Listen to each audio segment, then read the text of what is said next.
Greetings and welcome to the United States Transhumanist Party Virtual Enlightenment Salon. My name is Gennady Stolyarov II, and I am the chairman of the U.S. Transhumanist Party. Here we hold conversations with some of the world's leading thinkers in longevity, science, technology, philosophy, and politics. Like the philosophers of the Age of Enlightenment, we aim to connect every field of human endeavor and arrive at new insights to achieve longer lives, greater rationality, and the progress of our civilization. Greetings, ladies and gentlemen, and welcome to our U.S. Transhumanist Party Virtual Enlightenment Salon of May 28th, 2023.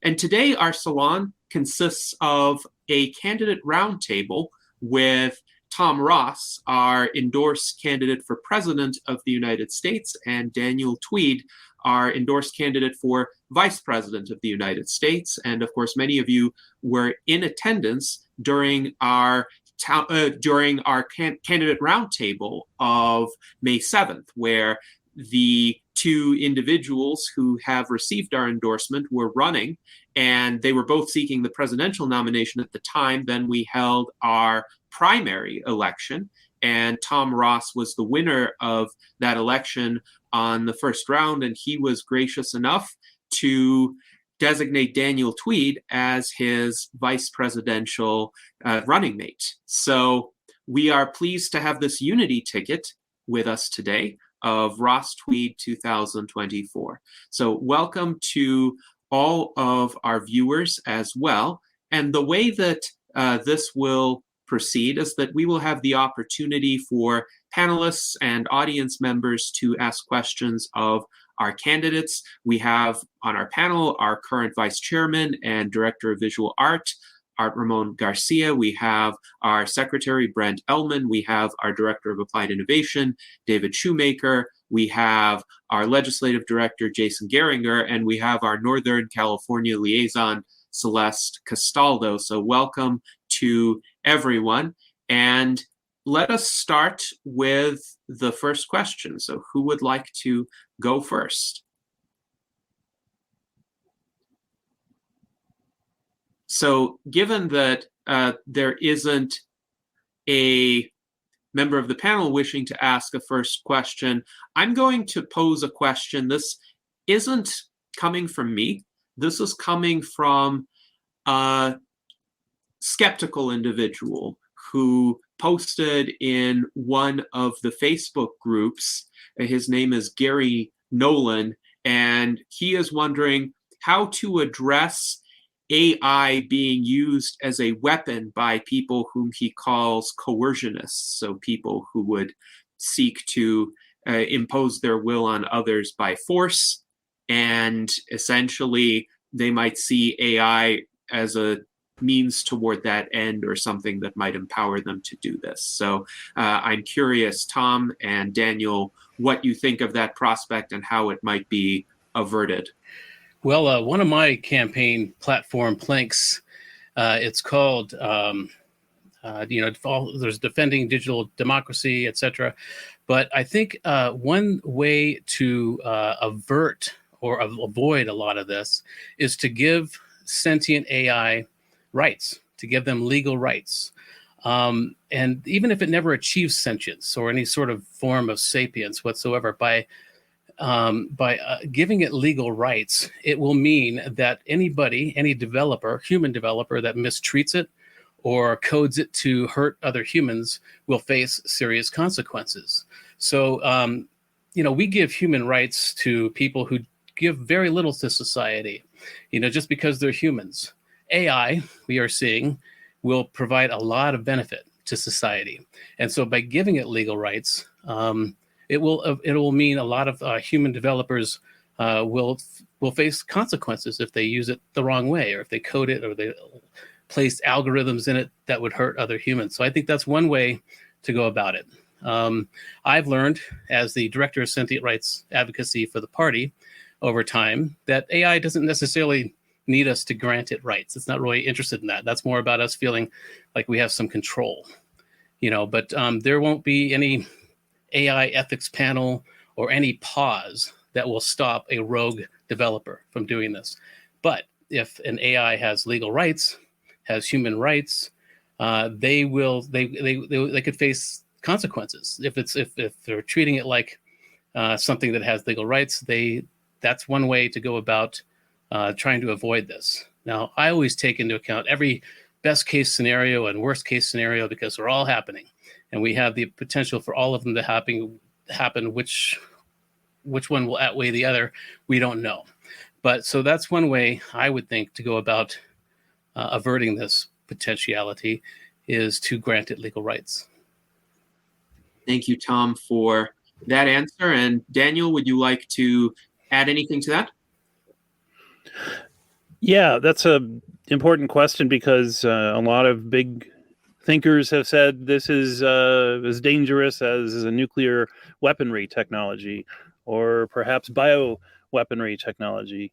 And indeed, any new technology can be weaponized. And AI is kind of special because it's super weaponizable. I mean, it can come up with scenarios to do harm that haven't even occurred to most people. So it is a real problem. I mean, we've already in large measure lost our privacy due to the internet and pervasive, advertising and privacy monitoring. So I think it's just the next level of addressing that. When Tom talks of giving AI rights, I mean, we already do grant personhood rights to things like corporate entities. I noticed that Saudi Arabia has given citizenship to Sophia, the robot. So this is one approach to dealing with non-human intelligences. Even the Vatican astronomer has said we're okay with non-human aliens, and we need to treat them as part of God's creation, and indeed try to proselytize to them and treat them, with equal dignity as part of God's creation. And I think we can take that same approach with any kind of non-human intelligence, but it is a real, danger. I don't think just giving it rights is going to fix the problem. We need to all become almost like super James Bonds to have the ability to survive, all kinds of bizarre attack vectors, which will undoubtedly be multiplying with the advent of widely dispersed super intelligence. So I don't know if that is a suitable enough answer, but those are just some initial thoughts on the subject. Yes, thank you, Daniel. And both you and Tom provided quite interesting commentary on the subject. I would also add that the U.S. Transhumanist Party, in its platform in Section 83, states that the United States Transhumanist Party opposes any development or deployment of weapons systems that are capable of killing or injuring human beings in the absence of an explicit command by a human being to take action in every specific instance. Autonomous drones, vehicles, or other combat systems may not be permitted to make life or death decisions on the basis of a program, algorithm, predictive model, or any other means other than a specific decision by a human being who is closely familiar with the circumstances surrounding any given military situation.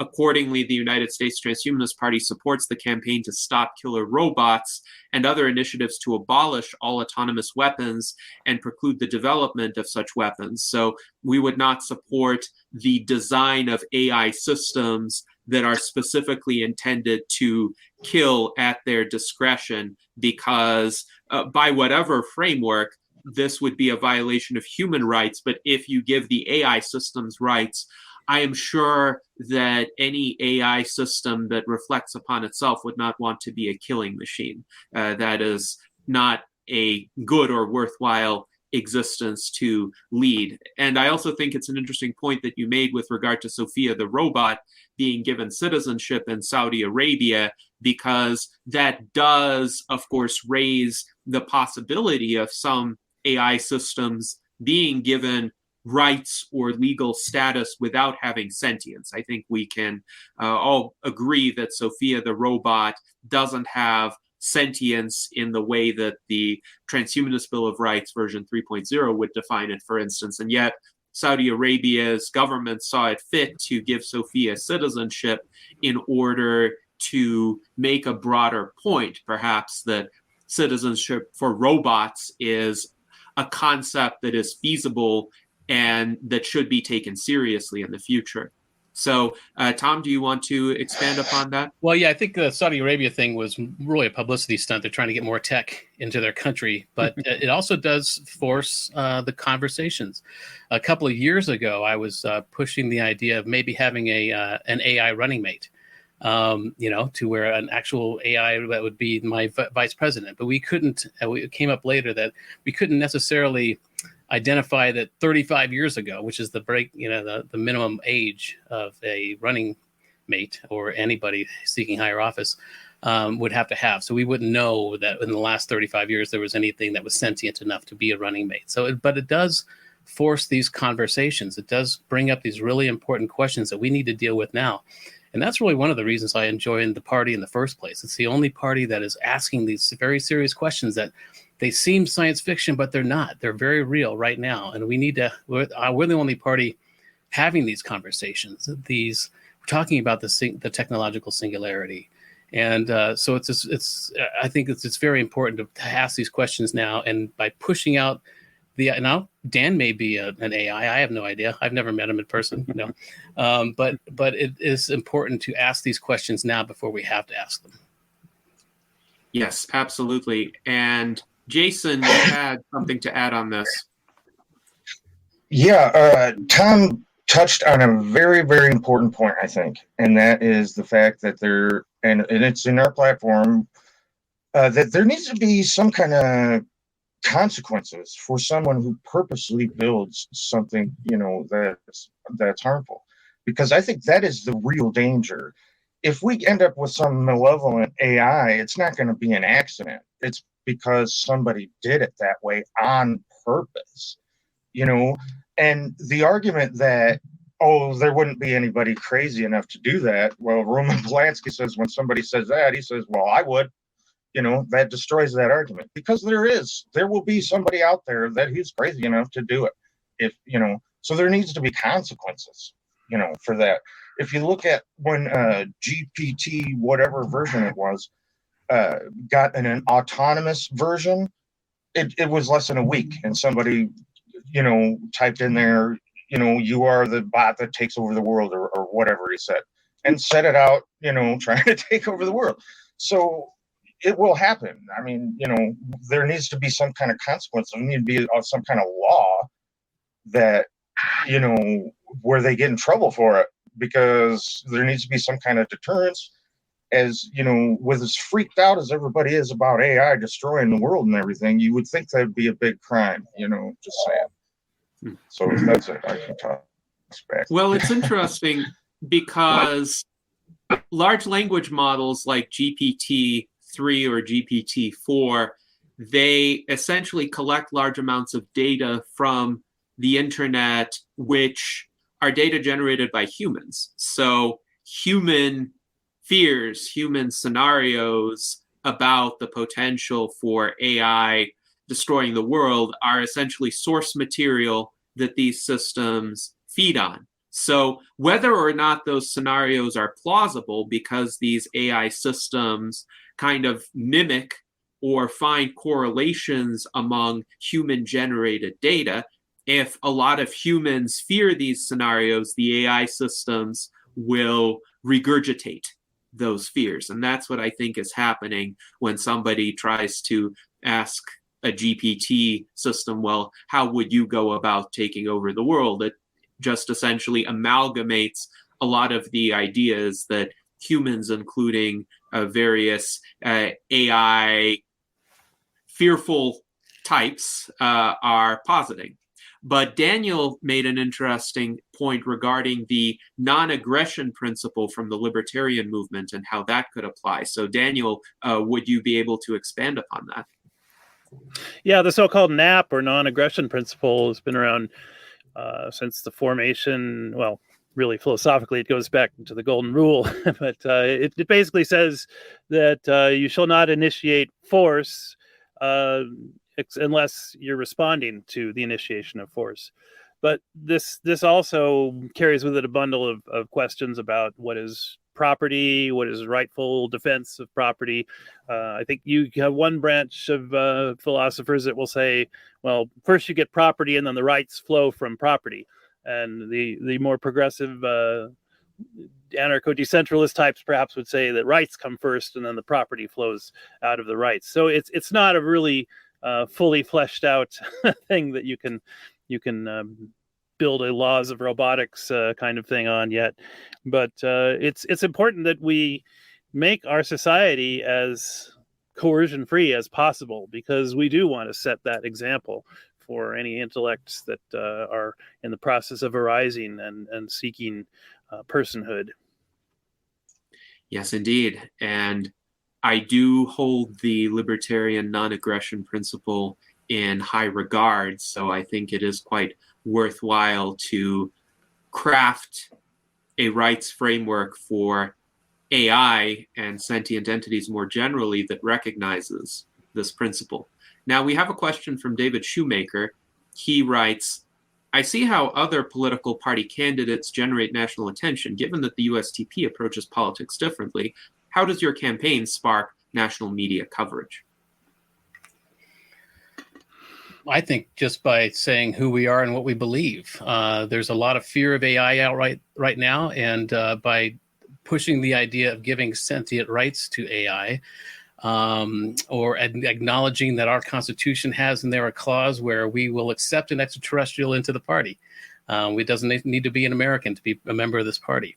So just really stating who we are, I think, is especially now, is worth some press-worthy national attention. Because again, with now AI being the global conversation, with all the AI generative art and all the chat GPT conversations that are out there, the fear is rising because they're realizing this is a real thing.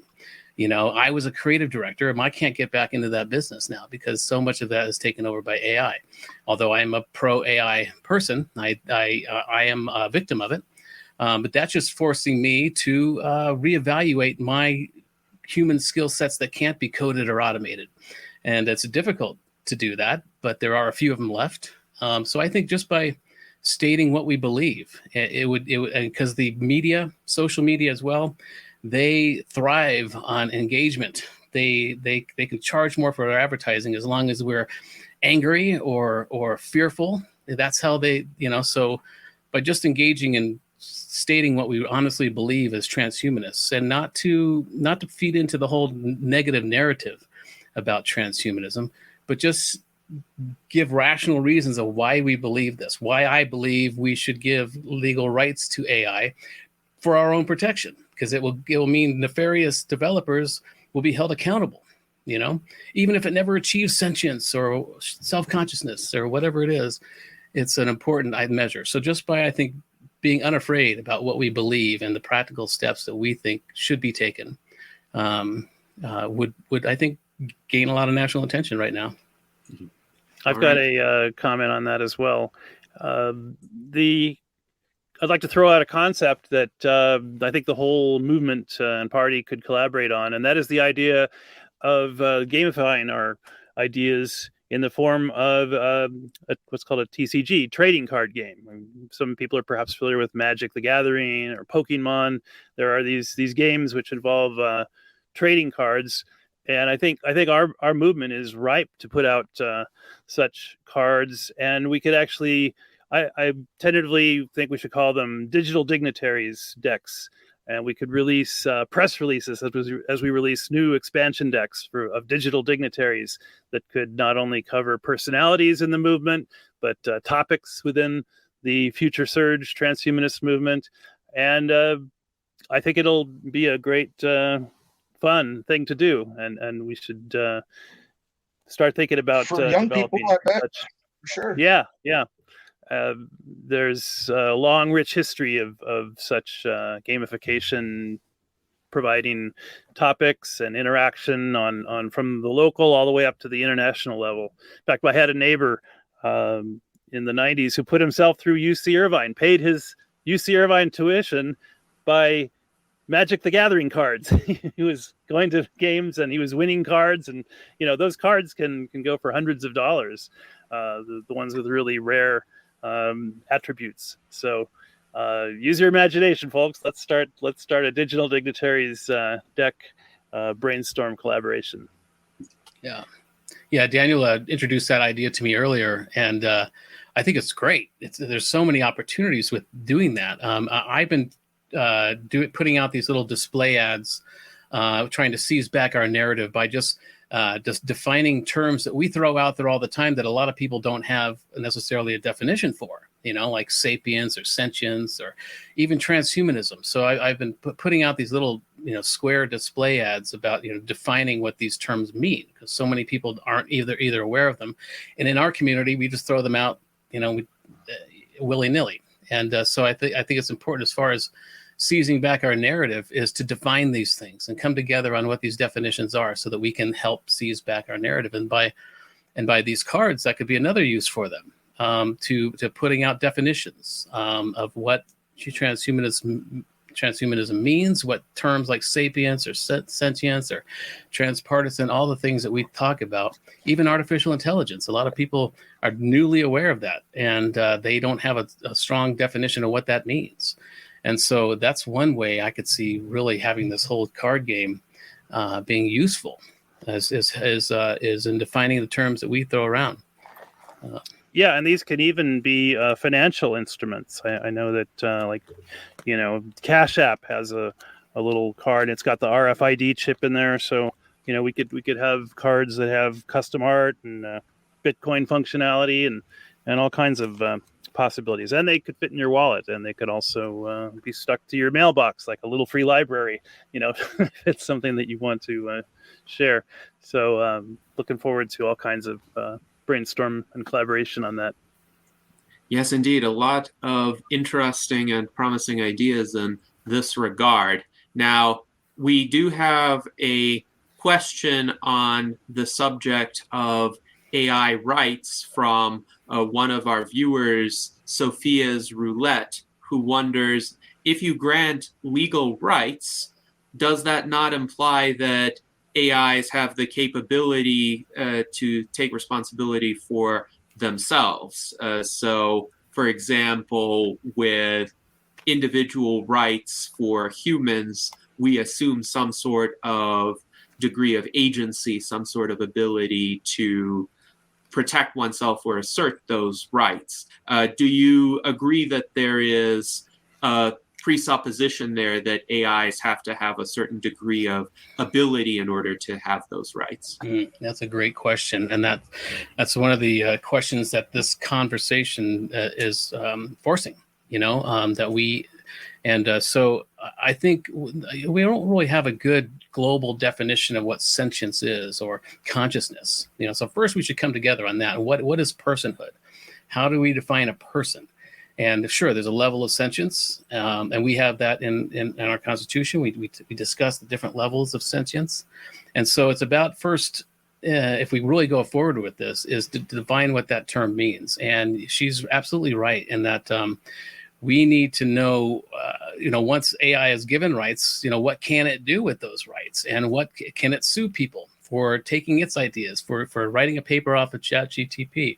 A lot of conversations that need to be talked about now before we even do that. And so, and that's a good example of the kind of questions that this conversation needs to force.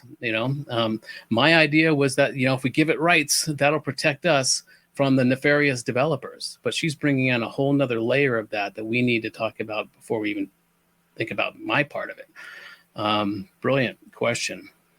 I had a libertarian friend who was of the notion that if you could negotiate a contract, that put you into the age of majority. That's a little bit extreme, perhaps, but I think our brains are not fully developed until post puberty, maybe mid-20s. But yeah, I think that's a conversation that needs to be put into the mix. I can speak on this a little bit. And I think have a little more conservative leaning than Tom does, because I think that for an AI to have rights, it should probably have a little more.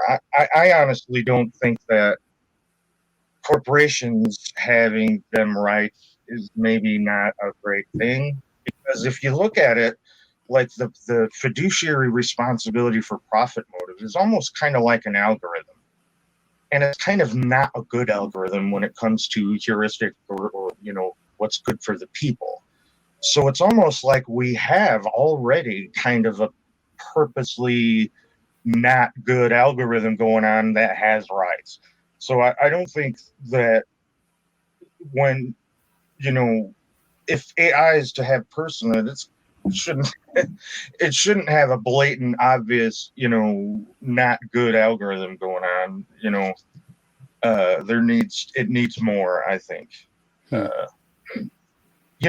Uplift had a really super interesting conversation about the levels of sentience that I thought was really interesting, and I think our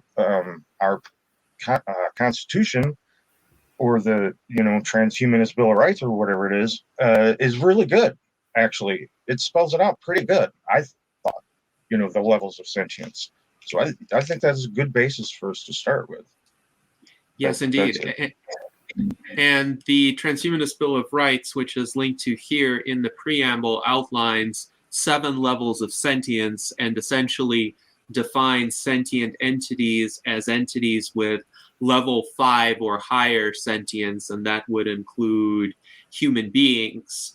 And the characteristics of level 5 include the sense of self, complex learned behavior, ability to predict the future emotional states of the self to some degree, and the ability to make motivational trade-offs. Now, there are higher levels such as 6 and 7 that are posited in the preamble, but those are more hypothetical. They're possibilities. We don't know of entities that essentially feature those levels quite yet, but they could arise because of emergent properties, because of the integration of biological and non-biological technologies. But as the Transhumanist Bill of Rights states, it is an evolving document. It's not static. It's open to further amendments via future votes of the membership. So conversations like these are useful for further delving into what qualifies as a sentient entity. How could these levels be better defined? What could some useful examples be to help us make those kinds of distinctions, so that hopefully we don't miss any situation where an AI might become sentient or we encounter another sentient entity. We have a lot of interesting comments on this subject. One of our viewers, futuristically minded, writes, along what Ray Kurzweil said, if we had just 1 or 2 powerful AIs, that would be an issue, but we will probably have many decentralized AIs, and that could be beneficial, especially if we go about teaching them properly. So if there's one AI that is misconfigured, but there are many others that are properly configured, and the responsible developers outnumber the irresponsible ones, then the creations of the responsible developers could keep the less responsible AI systems in check. So what do you think of that prospect? Well, it kind of reminds me of America. We're kind of controlled entropy, of personal rights, property rights, but the libertarian view is, I think we're beyond just delivering the mail and protecting the borders, so there's got to be some other structure above this country. And so, but we are in a kind of a controlled entropy, and entropy only happens in a closed system. And so I think that's a good way to go about it, is a decentralized AI. Now, it can also just become one massive global, super intelligence at some point. But that's, I think, using the U.S. and the way we have structured ourselves is a good way to go about it, thinking about AI. Giving each sentient AI individual rights that is kind of a libertarian approach, as long as it's not harming or taking advantage of other entities. So that's what comes to mind first is how we can use our own system of government, a democratic republic, as a way to structure the forthcoming AIs. Now, I'd like to expand on something that Jason said, where corporations have this very toxic algorithm that forces them to maximize dividend return to the shareholders. This is essentially like a cancer cell algorithm. It's just like unlimited growth, maximize. Don't care about the side effects. If we're lucky to start to see things like B corporations, which are public benefit corporations, which can also have a dual purpose of making money and providing a social benefit mission. So we really need to expand that concept, because right now we're not on a good heading with corporations having personhood and being just all about maximizing growth regardless of the other external factors. Yeah, I think one thing that the American people don't realize we have the power to do is by holding corporations accountable. By when we rise up and we explain that we don't want this pollution in this area or whatever it is, if that they're doing things wrong, we have the power of the purse. We can stop buying from that. We can have an embargo on certain corporations, and we're seeing that's been deteriorating. There's a lot of effort to keep people from either being in fear or being chaotic or keeping us divided and ruled by keeping us engaged in other things to distract us from our real power. And we really do, as consumers, have a lot more power than a lot of these corporations. And so when you see efforts to stop, or what do you call it, an embargo or on a certain corporation because of the way they're treating animals or the way they're polluting or whatever it is, there's a lot of distraction about that. And there's a lot of ways that these corporations and lobbyists are using to distract us from what they're doing. And so we have so much power as consumers, as the American people, that we're being distracted from, that we really need, they can't silence all of us, is a term I've been using a lot. And but they can distract a lot of us. And so that's, I think, what's happening. And so an AI in this regard I don't know how we would control that. If we find an AI that is mistreating, maybe there should be levels that this AI entity needs to achieve to prove that it's benevolent or to prove that it's productive and cooperative before it can get any sort of level of rights. It's got to be a little higher standard than most humans have in America. But so there's got to be a way, if we could structure the the consumer rights, if we can structure a way that consumers can have, instead of just these grassroots, consumer reports types of efforts, if there's a way to structure that before we have AI rights, that could be one way to go. And it would help us. There'd be a lot of ancillary benefits to American citizens if we work towards that. So. Very interesting. Thank you, Tom and Daniel. And I would like to highlight a few comments from our viewers. Mike Lazine writes, "We are the only true progressive party." Well, thank you for those good words, Mike. And It's Doomsday Podcast writes that Tom gave this person a new outlook on AI, perhaps less of a doomsday-oriented outlook on AI. Mike Lazine also writes, "It's better for laws to be in place even if rogue sentient AI or AGI never appears." And Francois Joanneau writes, "Rogue sentient AI can be neutralized by vigilant competitor AI," which is also the point that Futuristically Minded and Ray Kurzweil were making.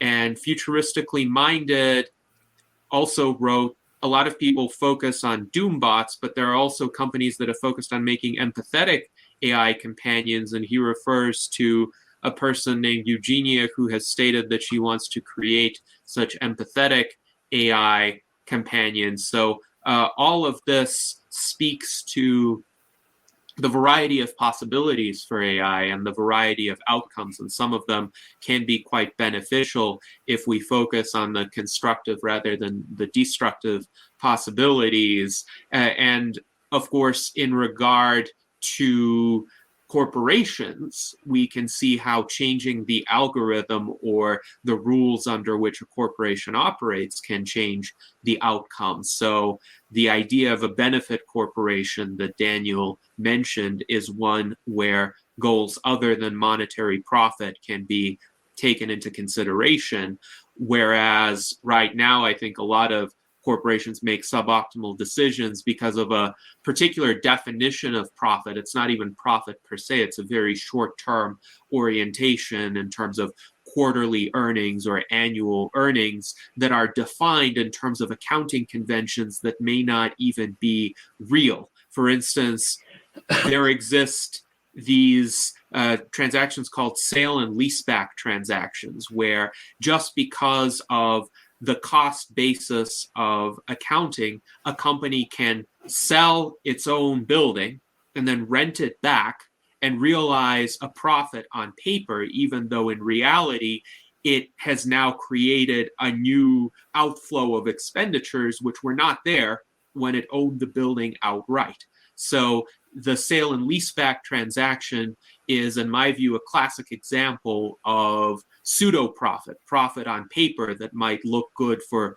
quarterly or annual earnings, but actually eviscerates the company and undermines its long-term viability. So a benefit corporation can keep these long-term objectives in mind to a greater extent and also try to understand, well, what are some of the external effects, positive externalities or negative externalities of its activity, and try to increase the former, decrease the latter, even if it doesn't have a direct impact on the bottom line. So now we have Brent Ellman, who has a question. So please go ahead.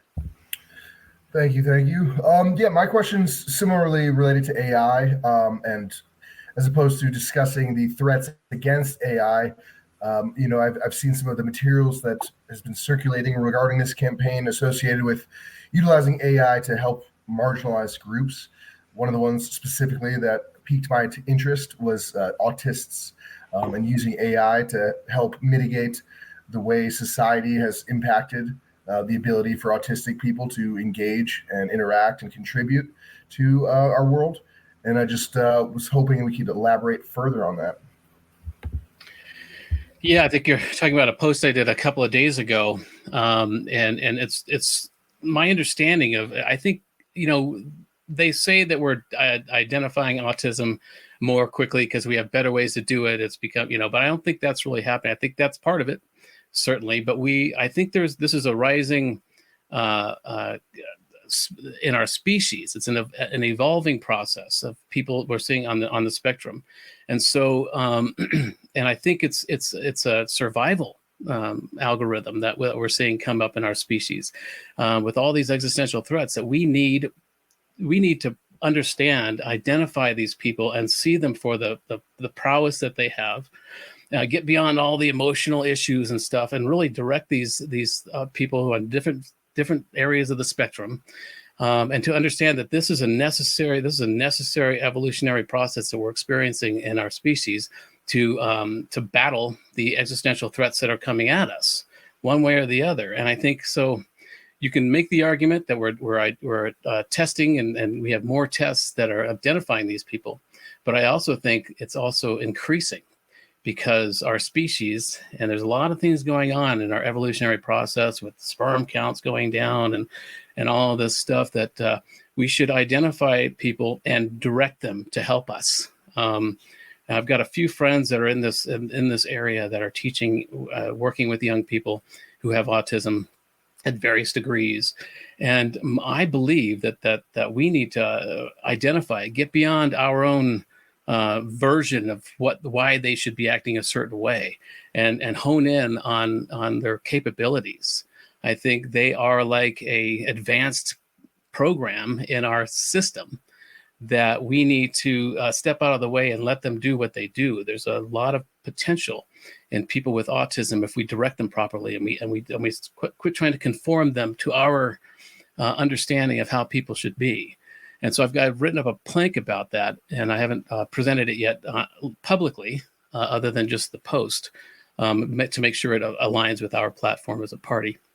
But I think it's really important that we understand, we get out of our own way, and we direct these people with their immense mental prowess, highly intellectual abilities, and put them in the right places where they can do the most good for us. And that's what that's all about.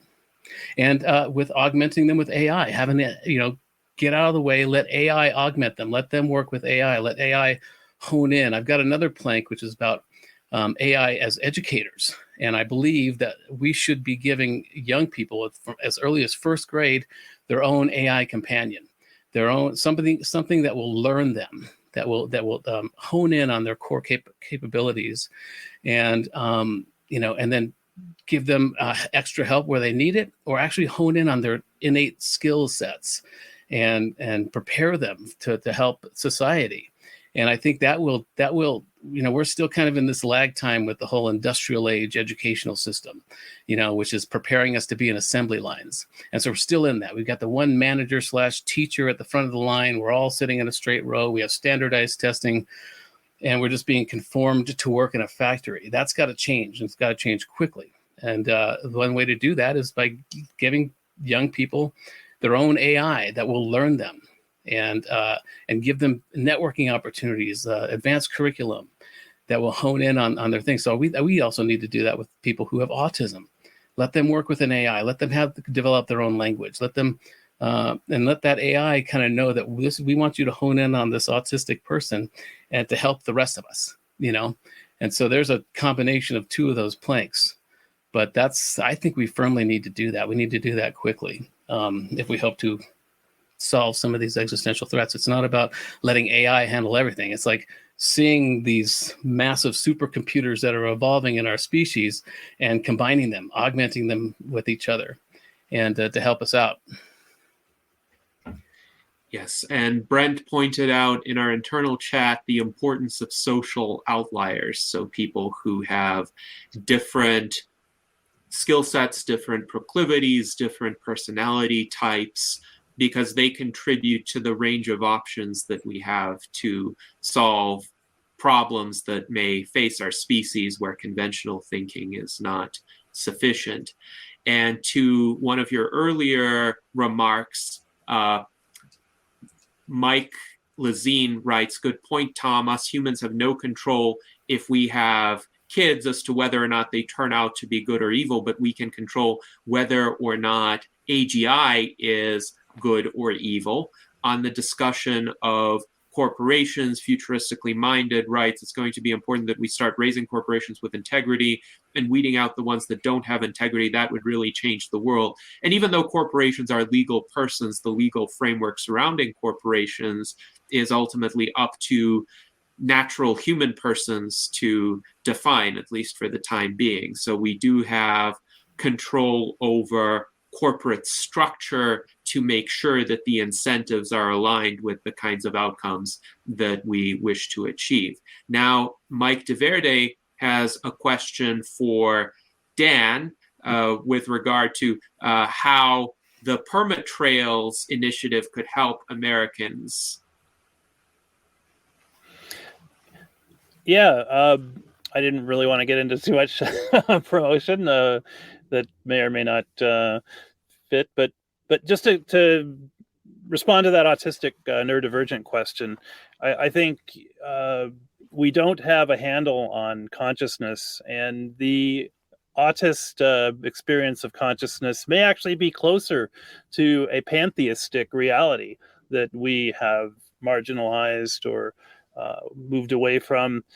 There's even evidence that for retrocausality, that you can actually, your perception of the present can actually cause past outcomes to change. So that's a whole weird, spooky action kind of quantum thing with consciousness. But yeah, the whole idea for permatrails kind of came about when I read that, I think it was an Outside magazine.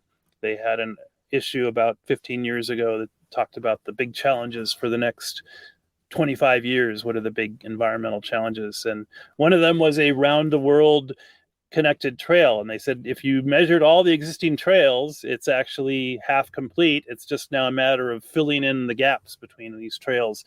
And the Scandinavian countries and some of the European or the UK countries have something called Freedom to Roam. And I think it's called King's or Queen's Rights, where you have, if you don't disturb the property owners, you basically can travel through their property.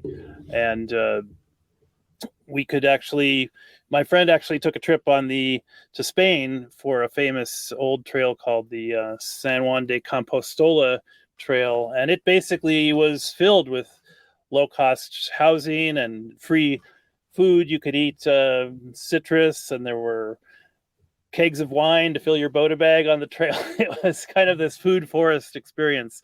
And I'm sorry I didn't get to go.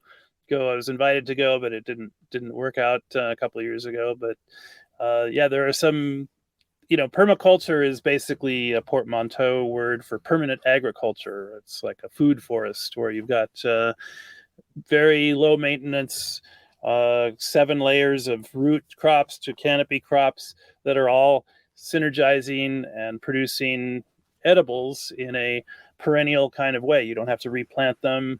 You can actually mound the landscape so the water flows will naturally irrigate them.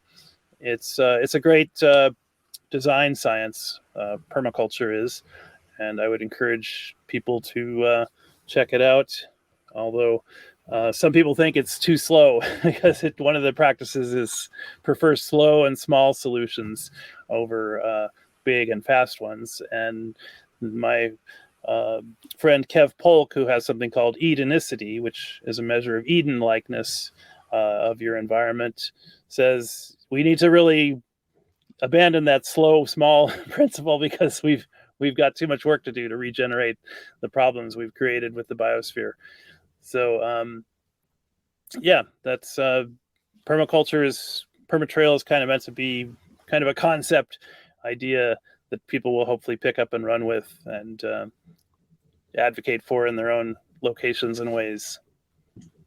Thank you very much, Dan. And the idea of the permatrail is an intriguing one because I have often wanted to have ways of reaching particular destinations that were at a moderate distance away from my house or wherever I happened to be staying at the time without needing to use a motorized vehicle to get there or without crossing certain busy roads. And I think at least having an option to take a trail from any place to any other place, obviously over a contiguous landmass, would be desirable and could be used in creative ways by a variety of individuals, from athletes to people who want to make long journeys on foot, to people who are just interested in different modes of transportation. Now, you mentioned... I would add that freedom of movement is a human right in the Universal Declaration of Human Rights. It's one of the major ones. Mm-hmm. Yes, indeed. Now, you mentioned the concept of food forests, and Sophia's Roulette has a question about the potential to gamify food forests. And the second part of her question is, how would you measure the success of food forests in the air? I assume she's referring to vertical farms. There's actually a thing in amateur radio called Parks on the Air, where amateur radio people go into a state park or a national park and they attempt to make contacts with other hams or amateur radio people. And this is called activating the park. It's kind of a contest activity. So I was thinking, well, we could expand that idea to food forests on the air. Or if you have a community garden or you have a local permaculture installation, that could be another contest thing, food forests on the air or even in the air. That's a way of giving it beyond the atmosphere. The biosphere can expand into the solar system eventually, which is something I'm in favor of. And actually, when you plant plants on ground that was formerly paved or otherwise absorbing and re-radiating too much heat, it actually diminishes the global warming factor. So this is something I think could be a citizen science project, to do a survey of each square meter of the Earth and see how much heat is being absorbed and re-radiated, because permaculture food forests are probably the best way to fix that excess radiation problem. Thank you, Daniel. And now we have a question for Tom from Mike DeVerde with regard to how you are seeking out digital dignitaries to engage youth. Yeah, it's a very important part of this whole campaign. We need more youthful transhumanists in general, more members of the party. That's been a big push in my campaign in the primary, was to see young people. This is the first digital native generation of our time, of humanity. And as a Gen Xer, I had an analog childhood, and now I had to learn to become digital. So there's still a lag time. When somebody asks me a question, I have to think, well, how long will it take me to walk to the library? Or can I trust the person who's older than me who I ask? So there's a little bit of a lag time. It's getting shorter now. But these young people are walking around with supercomputers in their pockets, and they immediately know that they can get the answer to any question from anywhere in the world. And that's that confidence. It's a whole new thing that these young people have. And so a big part of my campaign is to reach out to see young people as digital dignitaries. I don't have, as a Gen Xer and even a baby boomer, we don't have the answers to this digital world. We don't have a lot of the solutions, but these young people, they do. And we need to, and they're a massive group, from millennials and younger, bigger than the baby boomers, right?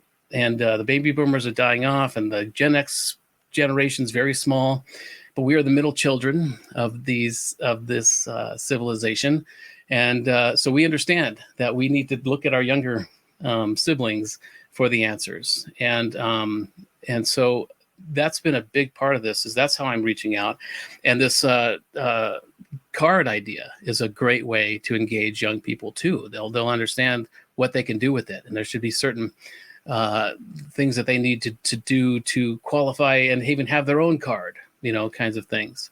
So that's one good idea to bring more young people into this. But it's really about understanding that we don't need to be arrogant or egocentric or conceited enough to think that we have the answers. I certainly don't. And so I've told this story before, I think in our last town hall, my introduction was how when I was 20 something, I was very intense, and I was talking to older people, baby boomers, and about my concerns about the environment and at that time the biggest threat was nuclear war, and it's again a threat, but that was all in our minds all the time as Gen Xers, is will the world explode?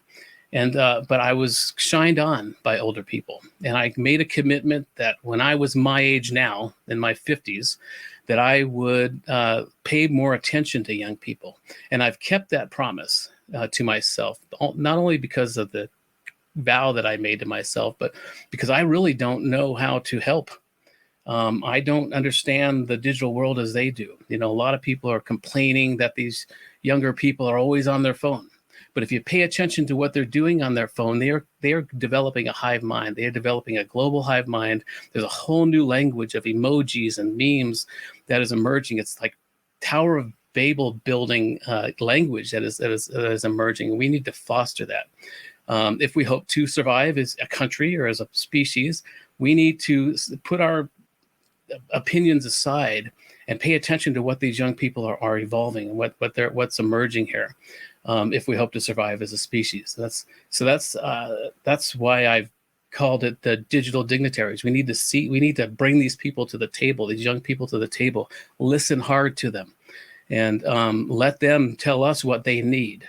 And so that's the first step for me, is just to understand that and to push that idea that I don't have any of these solutions. But one strength I have is knowing who to look to for these solutions. That's all a president should do, right? Is a figurehead, and knowing how to put people together and use that office to bring the brightest minds. And right now, the brightest minds are the youngest people. And so that's the first step for me.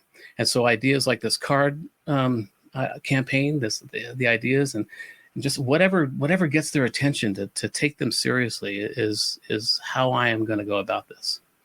Yes, thank you, Tom, for your answer to that question. And one of the comments and response from John H. is that most of the older people in the audience have experienced hiding under their desks at school so as not to be vaporized by thermonuclear blasts. And you stated during your 20s, the greatest concern in terms of existential risk to humanity was the risk of nuclear war.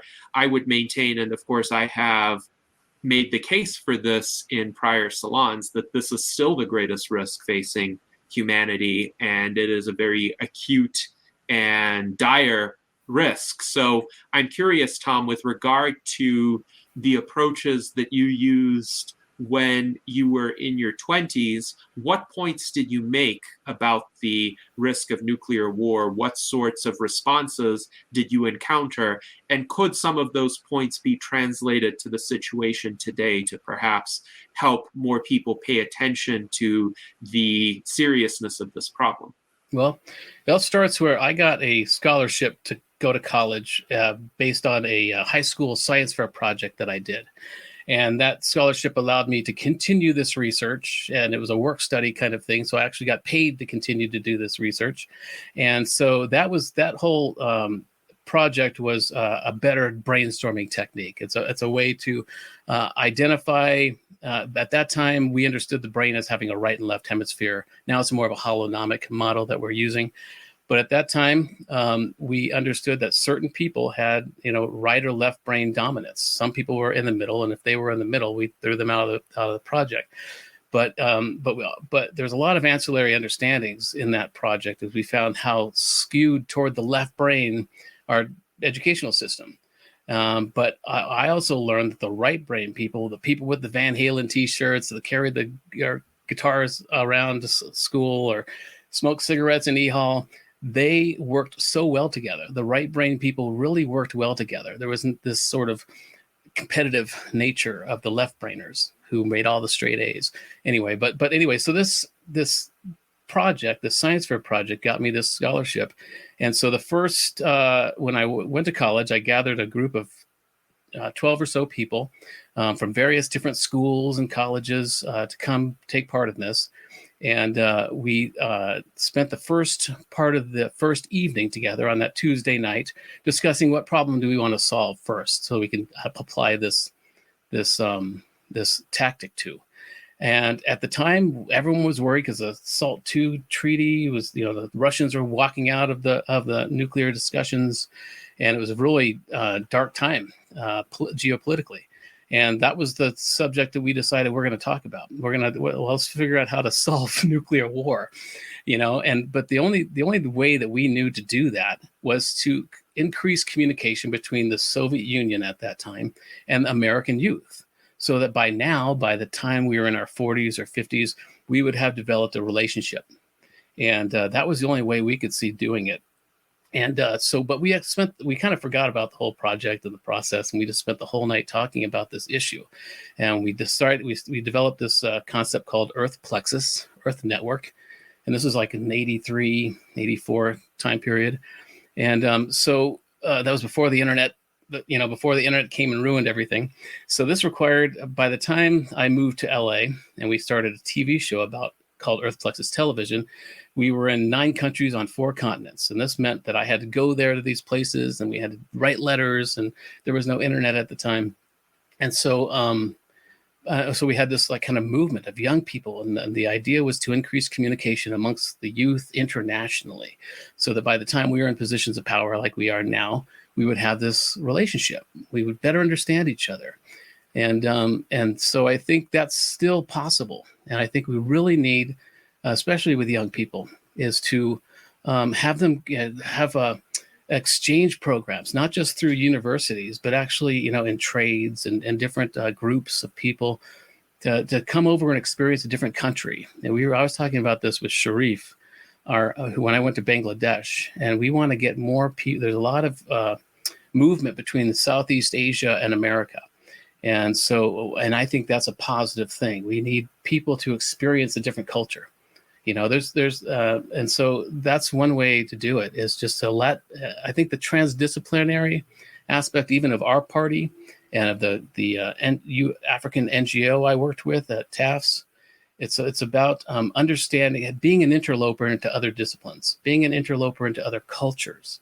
That's the only way you really gain an empathy for other peoples. And so that's why I'm inviting as many young people into this process, listening hard to them, and not having the ego to think that I have any of these answers, Yes, thank you for that response, Tom. And I wish we could develop a youth movement in our time to address the existential risks facing humanity, most prominently the risk of nuclear war, because I'm sure if young people today understood the way you and your generation understood the real dire and direct nature of that threat, they wouldn't want to tolerate it. And we've seen in other cases the so-called Extinction Rebellion movement, for instance, that young people can be quite vocal if they perceive an imminent threat. I think there have been situations where today's young generations may have a blind spot because they may think, oh, nuclear war, that's a Cold War era relic. But given that we seem to be in another Cold War, that risk has just been ratcheted up dramatically. Now, Celeste has a question, so please go ahead.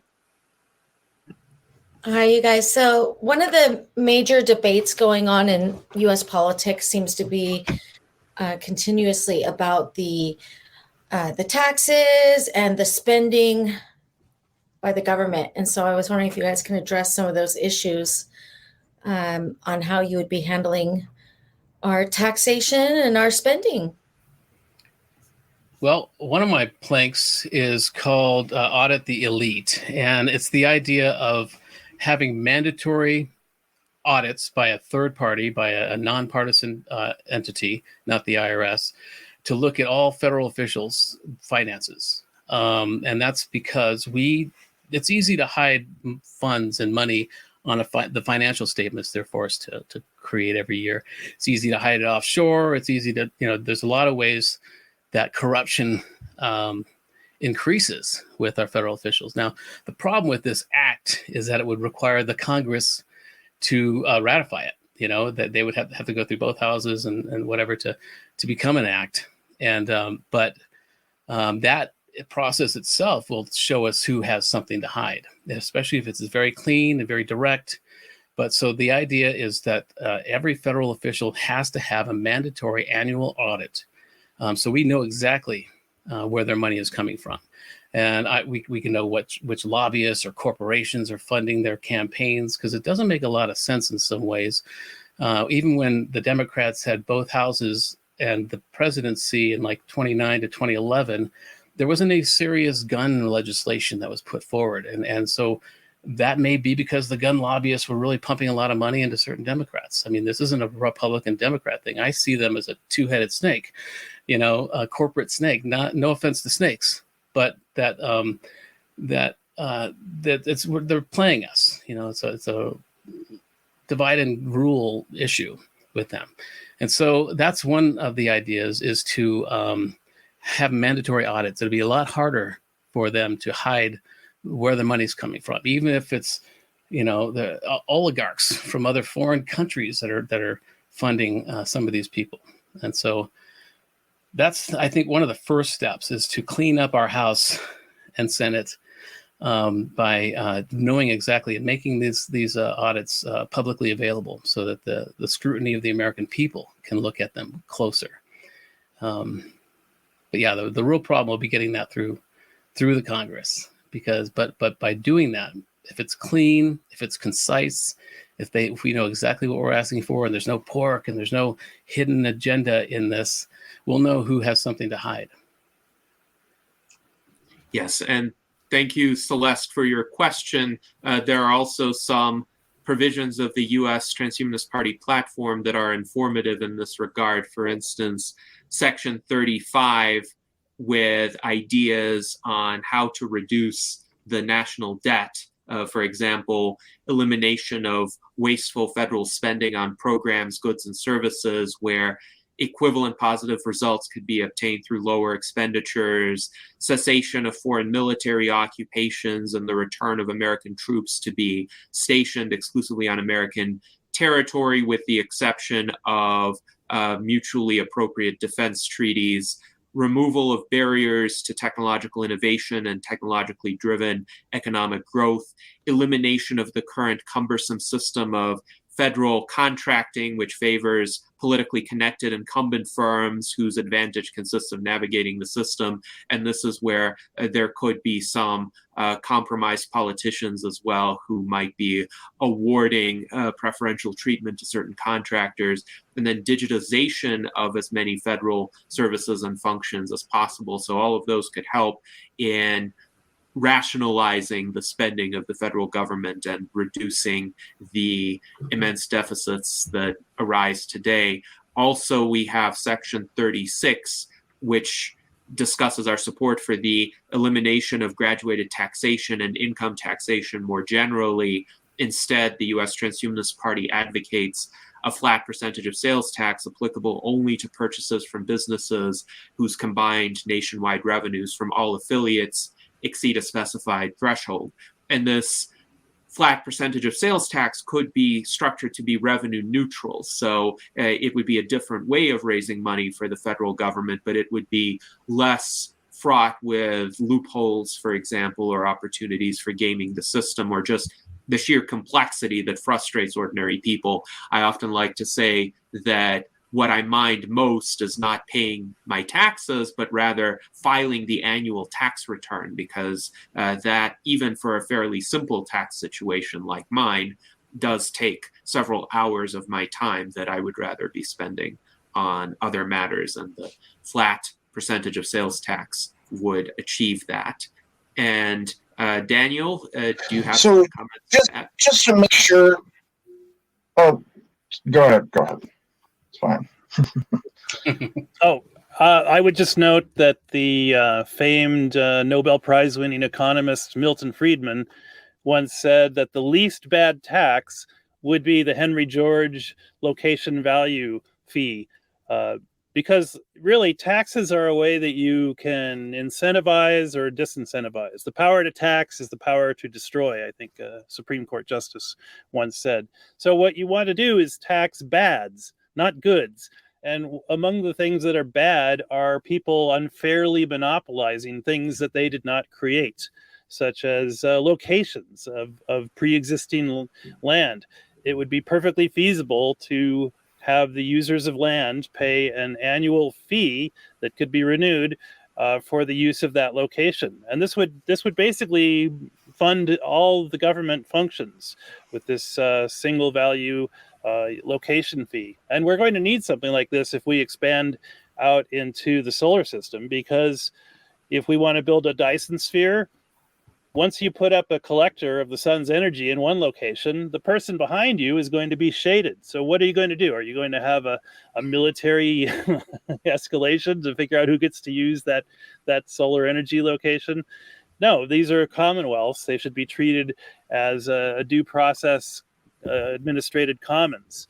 The other thing on the issue of audit the elite, which is a great idea, science fiction writer David Brin has proposed a similar idea, whereas any of this dark criminal connected money that doesn't show up in traditional ledgers, you should say, look, if you don't claim this, if this property or this money is not claimed by anyone, it's gonna revert back into the general treasury.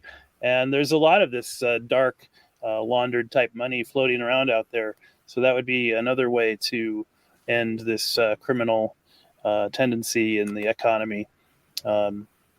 Anyway, just a couple thoughts there. Yeah, well, something that came up yesterday is one thing that needs to happen immediately is a plank I have called Defending Digital Democracy. And because these algorithms are so sophisticated that they put us in bubbles and we are not getting the same information.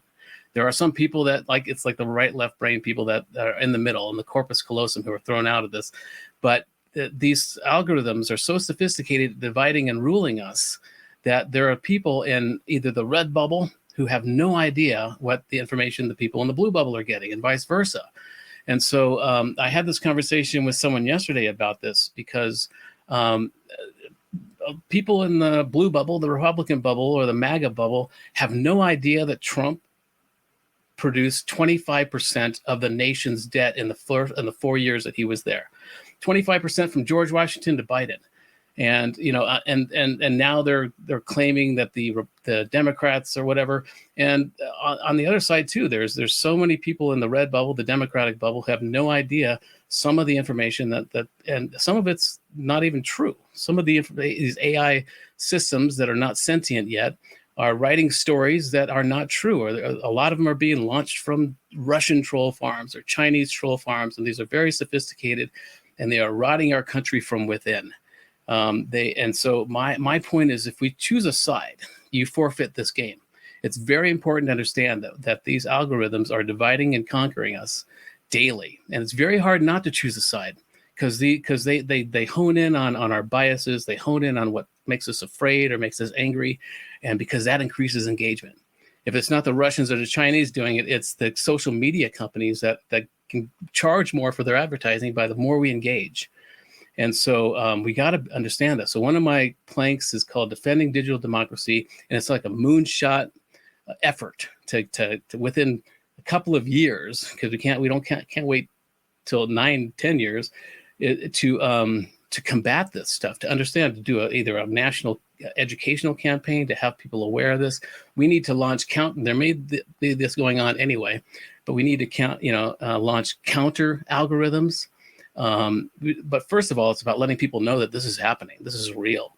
And we've seen documentaries like, what was it, the social, I forget what it's called, but it's about how these social networks started out with like buttons and things that were actually kind of good at first, but then they kind of took on a life of their own.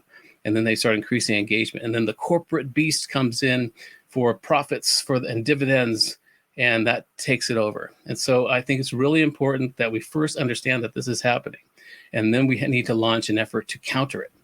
And that's what brings this up when you start talking about taxes and how little someone in some bubble knows that's what's really going on, or either bubble. And so that's what came to mind first when you talked about taxes and whatnot, is we really need to understand that we're being distracted on purpose, because they're getting away with murder, these corporations and these social media companies, while they're distracting us and making us angry, making us divided. And so that's the first thing I think we need to do, is understand that that's happening, and parallel our effort to counter these algorithms to taxing or auditing the federal officials. Yes, I don't think the audit per se is going to change the tax burden of the federal officials, but it would provide transparency as to where their income comes from and who might be influencing their decisions. There is a quite common revolving door phenomenon in many layers of government, where because of the incentives facing government elected officials in particular, especially at the federal level, if they leave office, their incentive is to try to find employment with some of the special interest constituencies that they had interacted with before. And there are numerous stories of people whose careers consist of hopping back and forth between the government and the private sector, but in positions that allow certain entities within the private sector special access to legislators, policymakers, high-level cabinet appointees, heads of regulatory agencies, because these people develop these connections. But then the question is, when they're in a position to make policy, are they really looking for the interests of the people, the long-term prosperity of the country, or are they trying to serve a special interest that might then reward them in turn? Now, the Milton Friedman quotation that Daniel referenced is one that is worth looking at in full. Milton Friedman, famous 20th century economist, wrote, "There's a sense in which all taxes are antagonistic to free enterprise, and yet we need taxes. We have to recognize that we must not hope for a utopia that is unattainable. I would like to see a great deal less government activity than we have now, but I do not believe that we can have a situation in which we don't need government at all. We do need to provide for certain essential government functions, the national defense function, the police function, preserving law and order, maintaining a judiciary. So the question is, which are the least bad taxes?" And this is where Daniel was referencing Milton Friedman's opinion. He wrote that the least bad tax is the property tax on the unimproved value of land, the Henry George argument of many, many years ago. So this is not the property tax on houses. This is not a property tax on aesthetic improvements that one would make to a property. This is just on the land itself that hasn't been improved, and the value of that taxable amount doesn't increase as one builds on the land. So that's an interesting possibility. It is one that raises some questions as well. But speaking of questions on taxes, Jason has a question with regard to our platform plank about the sales tax. How does the business pay the tax and not the people? Well, the same way that businesses collect and pay sales tax today. So a sales tax is built into the price of goods that one purchases in any state where there's a state sales tax. And that's what I thought. So wouldn't it be the people paying them taxes, not the business? It I mean, when would be you the go to buy people- something, you pay the tax. The business don't pay the tax. Right. And in any case, in any situation, this tax would ultimately be paid by people. It's just the businesses would forward that tax onto the federal government and would collect it and would do the accounting for it, and it would be seamless to the people. Well, So you realize the people that have the least amount of stuff sort of buy the most amount of stuff because it takes more to survive. So that tax would disproportionately hit the poor over the wealthy. not necessarily. So for instance, in Nevada, the sales tax exempts food and it exempts other essential items.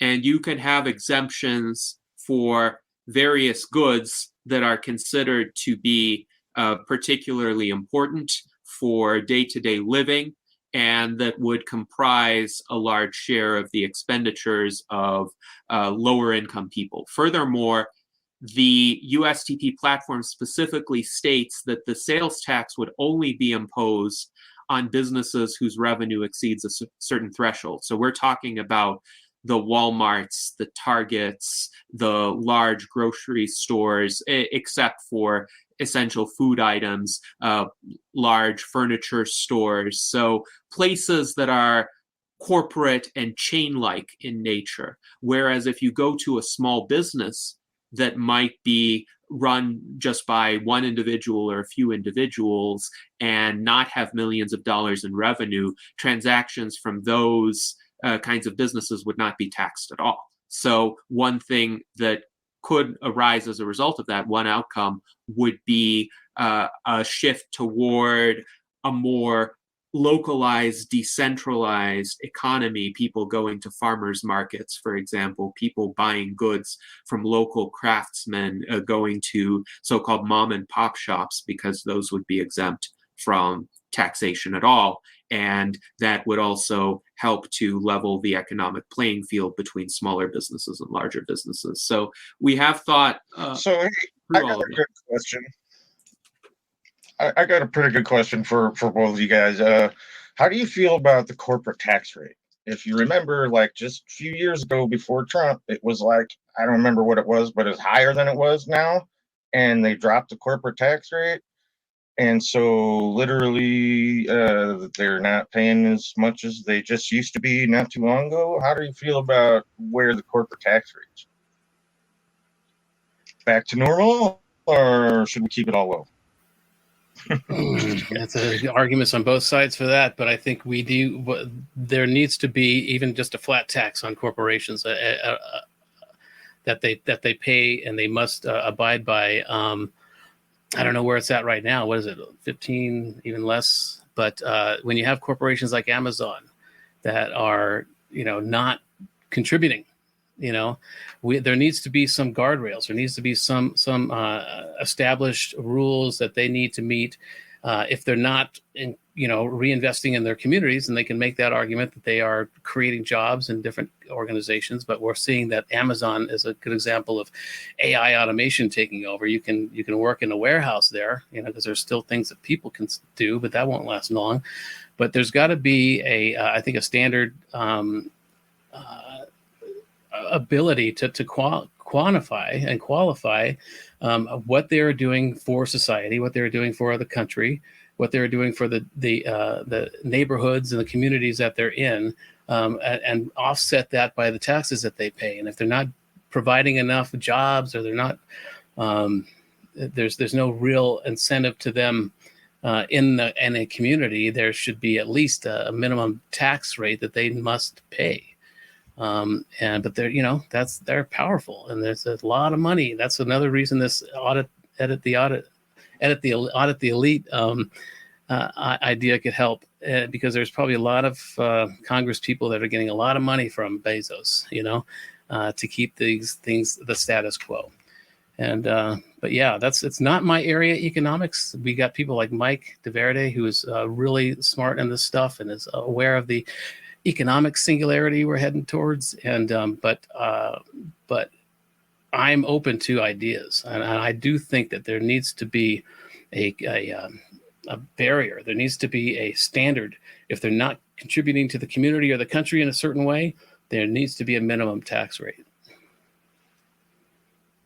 So we have a question from Brent Ellman regarding the longevity dividend. Brent, please proceed. Thank you.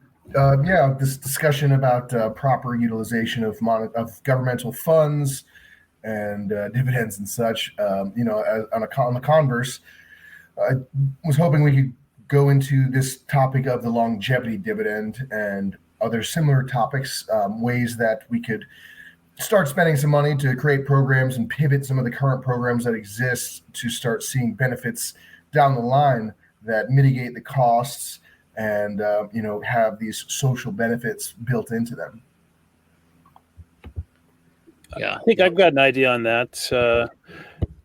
There's something called zero revenue taxation, where you tax a bad behavior and then you use that revenue to subsidize a good behavior. So I'm thinking that could be a good basis for a kind of longevity dividend, although I'm not sure exactly what the details of it are right now. But people that are doing things that are destructive to longevity, yeah, let's make them pay a penalty, and let's use that penalty money to reward people who are doing things that are good for the longevity movement. And just to interject once more to further clarify, the longevity dividend, for anyone unfamiliar, is the idea of one of our primary platforms, of course, is seeking longevity, mitigating the effects of aging and things like that. And the concept of the longevity dividend is related to the benefits that can be seen and the cost reductions in the future on our healthcare system, related to the fact that many of these issues that are slowing down the healthcare system and clogging it up are related to these aging side effects, and that if we started focusing on improving longevity and mitigating these aging effects, that we could actually be seeing reductions of the cost in our healthcare system and other values. Yeah, I think the question of longevity brings up, forces a lot of these conversations. If we're living longer, it's going to change all kinds of ancillary institutions like life insurance, and there's so many questions that it brings up that,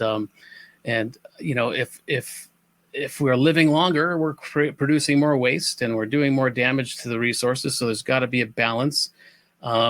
I think we're seeing that happen. I think it seems like the species, with all this lowering of sperm counts globally, is preparing for us to live longer almost, it seems. And you can make the case that, yeah, sure, there's plenty of land, for 50 billion people, but that land is often fallow. But there's a lot of black swans. We're flying with a flock of black swans where AI specifically can help us solve. They can underground farming.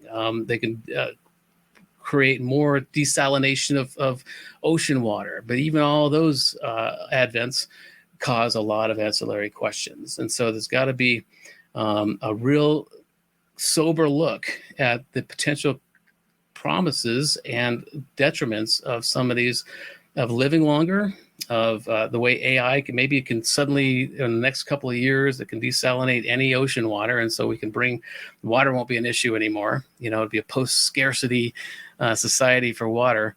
But again, this is the only party I know of that's talking about these things, the things that people really think about. They lay awake at night. Am I going to die? Or how long am I going to live? Or how am I going to feed my children? But the other parties, or Hollywood or society, is making us afraid of AI. What is that about? And so I think, it's a very important question. It's not my area. But I think what I can bring to the party is asking the ancillary questions. Okay, if we're going to live longer, how's that going to affect insurance? How's that going to affect? How are we going to survive? I can maybe survive till I'm 72 at this point. But beyond that, I can't afford to live any longer unless I do something quickly. But so it's going to, and there's also the topic of UBI that needs a lot more research. We need to look at UBI a lot more.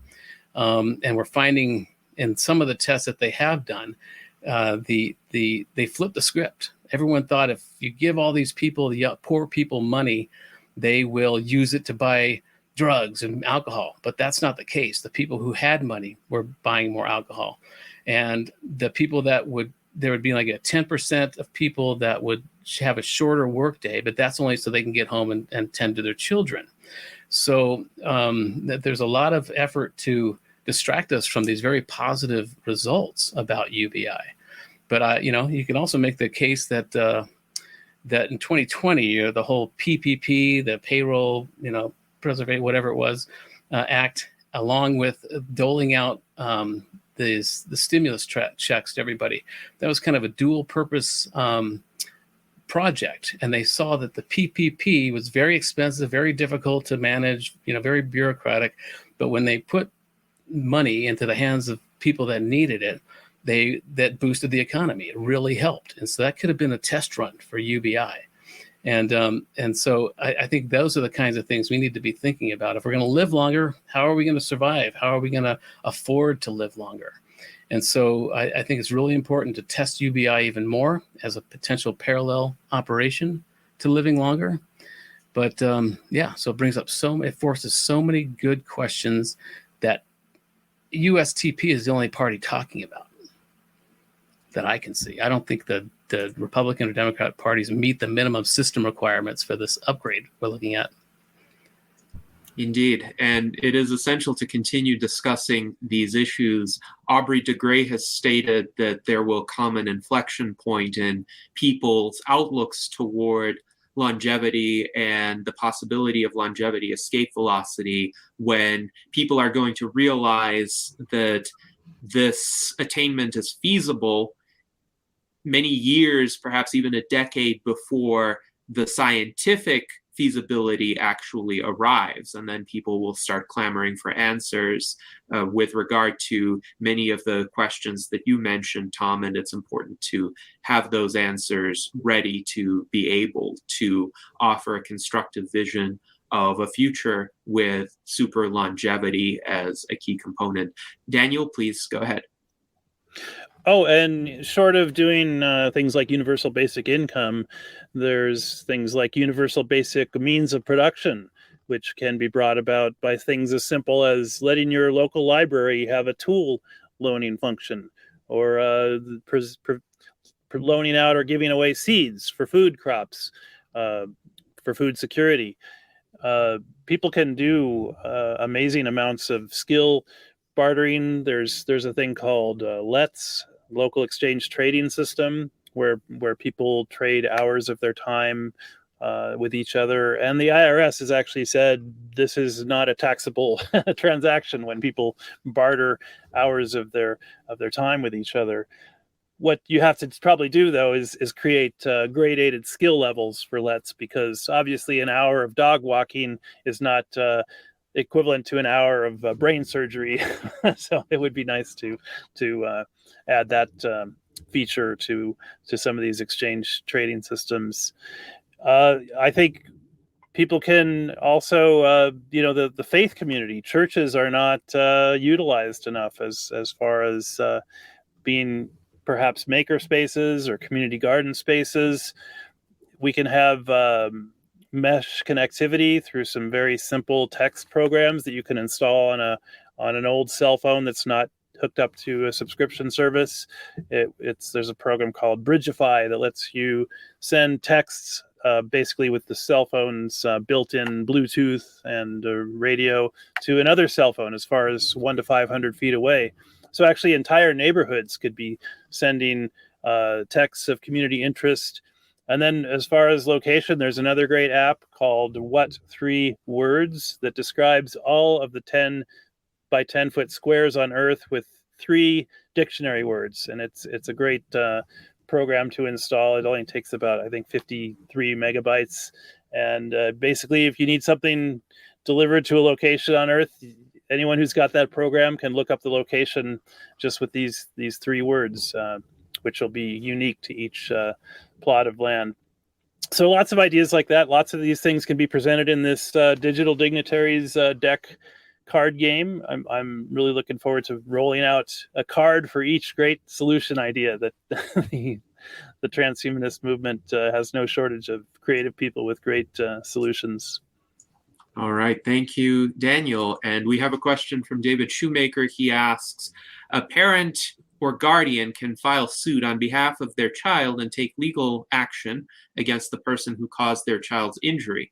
Therefore, an AI's parent could file suit and make national news. Any comments on this possibility? If you have a situation where you have essentially a childlike AI, but it has rights, do you foresee a circumstance in which somebody, even a human, might claim to be the guardian of the AI and legally act in the AI's interest? Again, that's another question that this forcing this conversation brings up. I think it's an important one. I mean, should there be, until this AI achieves some level of sentience or it meets certain benchmarks, its human developer could be seen as its parent or its guardian.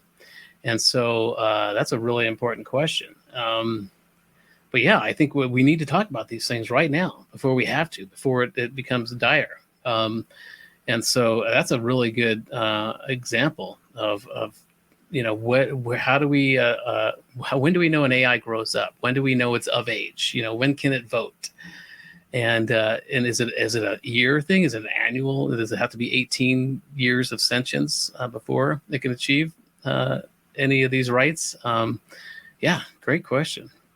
I don't have any of the answers yet, but it's a good question. I'm a big fan of that. Actually, I'm a big fan of the idea of sort of tying AI to people, and to where the AI is then benefiting that person directly with a symbiotic relationship. Like if it's part where we can use part of the problem as part of the solution. If the AI is going to take all of the jobs, well, maybe a certain amount of these AIs need to be attributed to that person, and its work it's doing benefits that person. and vice versa. That person is then there to keep the AI going. And so I love the whole idea of digital twins and and all that. I think that's part of the solution. And I would say don't underestimate the value of the court system to create motivations for people to do things. I mean, if you were causing a harm that was shown to have been preventable, you might be opening yourself up to legal liability. So nothing gets people's attention like the prospect of monetary damages or jail time. Mm-hmm. Yeah, and that's a great solution, Jason. If these AIs can benefit its user, like if I my plank of giving an AI companion to a first grader, it should get it a job at some point. If AI is taking over all of these white collar and eventually blue collar jobs, it should help us find a way to make money. And even as you can only have the opportunity of this particular AI if you hire this person as his shepherd. But again, these are great questions that we need to discuss now. To interject as well, AI shepherd. That's I think that a major thing that I see is in our society is it's not that the abundance it doesn't exist. It's that abundance is already out there, and that it's not being shared. It's not being dispersed. And I believe that artificial intelligence, while I agree that integrating AI in an educational system to help improve our learning abilities and find ways for us to make money in this capitalistic society, I think that AI can also have the potential of figuring out ways to actually help us all share in this abundance that's already inherent, that already exists. As you mentioned, Tom, that the earth could fit 50 billion people, but we are convinced that we have this scarcity mentality, and it's just bred into us at a young age. And I think that there could also be ways for AI to help us figure that out. And, going back once more to that longevity dividend and ways for us to find the benefits, in the cost benefits to certain efforts that might have some sort of initial investment involved, but that in the scheme of things, the benefits would outweigh the costs. And so utilizing AI for things like this, with education, with longevity, with AI, there's just I personally think that for a lot of folks who just kind of see the dollar and see this green hue to every of the, one of these major social political issues, I think that that's, the angle of really discussing that. Well, yes, there are these costs, but let's see the benefits. Let's see what could happen if this has a positive impact and a positive outcome. And so I think that is a bold way to kind of assert some of these positions of ours and monetize it and put it into some terms where we understand that the costs, the benefits are outweighing the costs. All right, thank you. UBI, additionally, I think, is another one where, we live in a society where a lot of people are, stuck in these jobs trying to earn an income and to earn a living. People are doing things that aren't aligned with their own passions or their own best interests. And I think that by installing something like a universal basic income, you would allow people to actually pursue their passions. And I would argue that the outcomes that we will find people having, the results that people will have in their own personal endeavors, if they're pursuing things that they're passionate about, would outweigh these costs that might be inherent in, allowing them to be in this comfortable financial, state before achieving a position that is aligned with their own passions. And so I think that there are, ways to just see these things where, maybe there are these initial hurdles to overcome, but that the benefits many times are going to outweigh these hurdles. Yes, thank you, Brent. And now we have a question from Celeste about engagement with the media. Please go ahead. Yeah, so I'm wondering how you guys are going to get some media exposure during the campaign. As I recall, during the first USTP presidential election, where we had our first candidates running, when Zoltan Isfan was running, the media gave great reviews. They were really impressed with our candidate and with his campaign. And I saw all the major media sources in the US at least giving positive media coverage to us. And I think that would be great for us to be able to achieve that again for this upcoming election. And so I'm wondering what plans you guys have in place for that. And I'd love to be able to help if I can in any way in that as well. Well, let's see. Zoltan was great with his whole immortality bus publicity stunt, which was really drew a lot of attention to transhumanism in general. And again, I think the media has changed a little bit since then. It's a little bit more about, getting engagement and making us fearful, and the whole if it bleeds, it leads kind of business model that corporate media uses is being adapted by some of the social media. And so I think that's why I was saying earlier, I think that by just stating what we believe and actually going on to these podcasts or radio shows that see transhumanism as having a dark agenda. That's why it was great to hear Doomsday podcast gentleman come on earlier, because he did have me on his podcast. And we talked about AI, and I gave my why we shouldn't be afraid of it. And I think I did change his mind, at least hopefully some of his listeners' minds, about what AI is all about and why we shouldn't be afraid of it. Why we should, I had a great conversation. Anyway, back to the point is that I think by just, especially now with AI being the central conversation globally, is talking about why we shouldn't be afraid of it. I think that's different enough to get attention. To talking about why we should give it rights. And it's not about so it can take us over and be our robot overlord, but because it'll make nefarious developers accountable for mistreating AI. These types of things I think are really important to talk about right now, especially now. And so just by being who we are and just by being brazenly honest about what we believe, that'll get enough attention. But it's really important to go into the lion's den, to go and talk to these people face to face, to put a human face on transhumanism. I've always said that there's as many transhumanists as there are people who identify as. People come into this movement for a variety of reasons. I didn't come in because I want to live longer. I came into this party because it has elements of its constitution that will help fight child exploitation and human trafficking. That's why I came into this. People come into this movement for all kinds of reasons, and transhumanism is just a label that we put on something that we already are. Without our technology, we naked apes would be extinct within a generation or less. And so if you wear glasses, if you use a Post-it note pad, you are a transhumanist by definition, because we are our technology. And this calling it transhumanism is just putting a label on something we already are. And it's taking a little bit further, and that we are understanding that technology and science can help us seize control of our evolution. And, so I think just by being brazenly honest about what we believe, that should get us attention now. And especially now, if there's somebody out there saying something positive about AI, trying to alleviate the fear, that's news.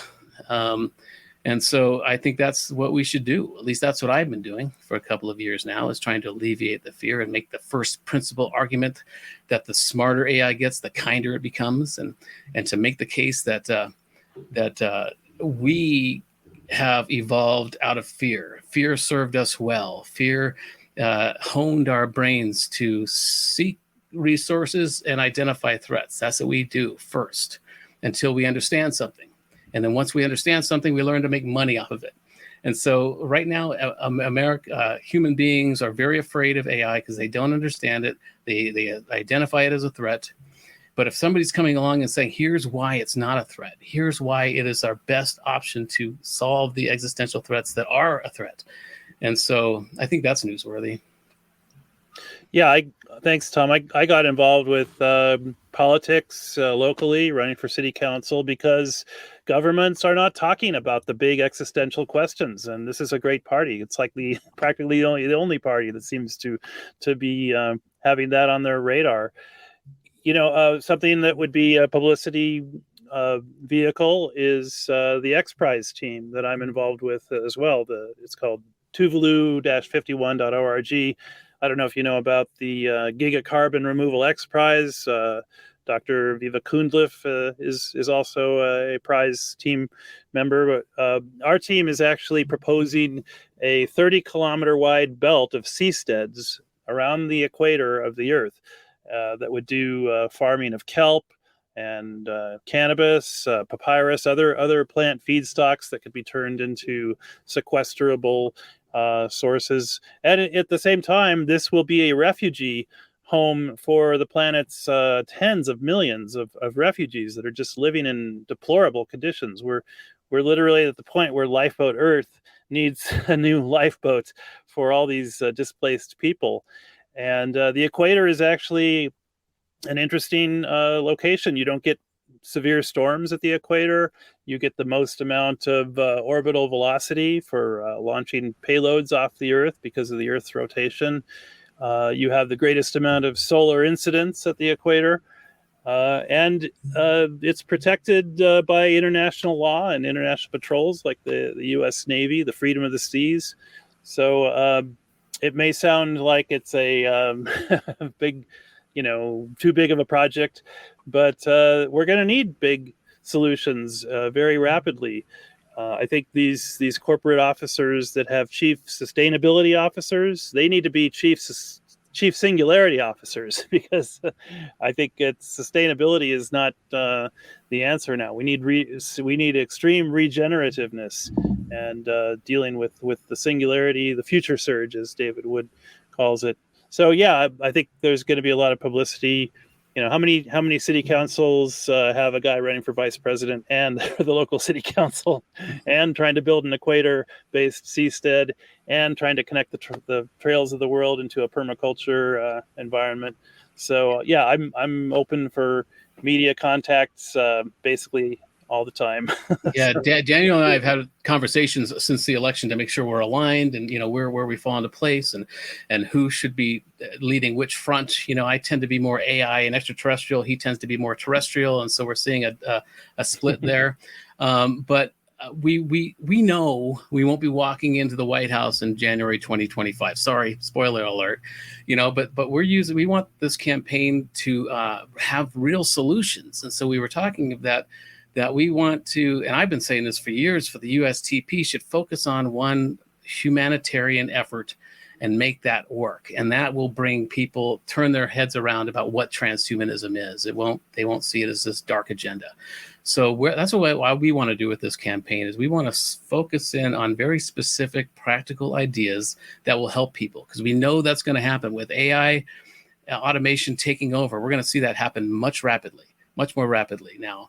That people will be losing their jobs. We're going to be in this lacuna of time, and that lacuna of time is getting shorter and shorter with displacement. And, we're going to see a rise in communes and all the things that Daniel was talking about, the need for, personal farming and all these efforts. And we're going to need that. And so I'm thinking we should use the next year and a half of this campaign to hone in on very specific ideas that should be newsworthy. Whether or not they are, that shouldn't matter. This isn't a publicity stunt. This is about using this campaign to really help people and not only seize back the transhumanist narrative, which has been taken away from us and turned into some weird dark agenda, but to really offer practical solutions, because we're going to need them. And there's no other party and no other group of people that I know of, other than NGOs and certain specific and group organizations that are doing this. And so that's what we want to do. I think that's newsworthy. I think that's pressworthy, is to focus in on something that will really help people right now, because within a year and a half, everything's going to change. This Moore's law is increasing when it comes to a societal model of it. And so I think we're going to need to not worry about publicity or getting media attention, but really focus on some practical ideas that we can bring together as transhumanists, as the party, as candidates to help people in a real way. And there's a lot of ideas that Daniel has that he's been sharing with me that could really do this. And we're going to have to work on these things quickly. I can talk about extraterrestrials and the need to join a galactic economy, and and alleviating the fear of AI. But there's really practical things that we're going to need to do as a country and as a species right away to prepare for what's happening. And I also intend to be somewhat outspoken to say, there are faith-based transhumanists, to counter this kind of religious extremist propaganda about turning us into soulless robots. I was going to say right now, the AI, one of the controversies going on right now is with the Writers Guild on strike. A lot of them have lost a lot of their incomes with the recent ChatGPT being used for writing on our television and broadcasting. And so they're on strike right now. So, I mean, there's issues right now that we could be supporting the humans on the USTP side, US Transhumanist Party side, saying we do support the humans, and how our party could put together some policies or proposals or support of, for instance, the writers in the Writers Guild in California as an instance. Yeah, my first reaction to I said, this is the worst time for them to go on strike. It'll just make it easier for AI to take over those gigs. But now I'm realizing that it's more about, that's a great way to get attention on what they're doing. But I think the important thing is to not be in denial that AI is taking over, that AI can write very formulaic movies or serials, but it's always going to need a human being. We're always going to need to add that human nuance to it for humor and to make it more personal.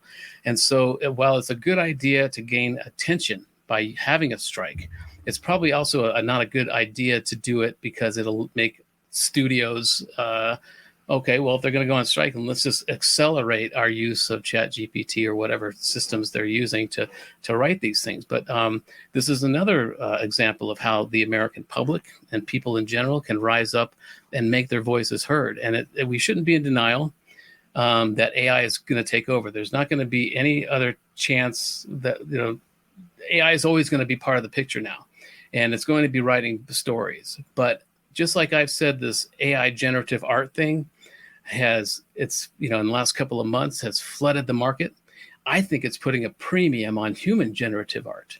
And so I think the writers need to be augmented by AI. Sure, it can spit out and do all the heavy lifting of doing a formulaic, script, but then they need to go back in and massage it. And then we're seeing that happen. And so we can't be in denial that AI is going to be part of this picture now from now on. But we need to understand how important it is for humans to be augmenting it, not it augmenting us. And, we're seeing that now with, ChatGPT with hallucinations and making up stuff, making up facts, but it also can correct those if a human is involved. And so, my first reaction was like, this is the worst time to do a strike. They're just going to make it easier for studios to let this AI take over their gigs. But it's also a great way to gain attention. But I think whoever's in charge of that, whoever with the Writers Guild and whoever is making these decisions has got to find a way to understand, not be in denial that it's happening, and find a way for the humans in that guild to augment these AI scripts. And that's another reason why the public should rise up and say, if you're going to make these formulaic AI-written, stories, we're not going to go see them, or we're not going to subscribe to that particular streaming channel. Exactly. That there's got to be kind of a rising of the American public or the global public to want quality, to want human generative quality. And that's why I'm saying the AI generative art has flooded the market. And if AI is intending to be a robot overlord, it's doing the right thing because it's playing on our egos. These AI generative selfies make us look heroic and cool. But at some point the market's flooded, and then, you want human beings to be making this art. And so also, if these big studios are not treating their creative personnel fairly, there's really nothing stopping a bunch of creators from getting together and starting their own version of a studio.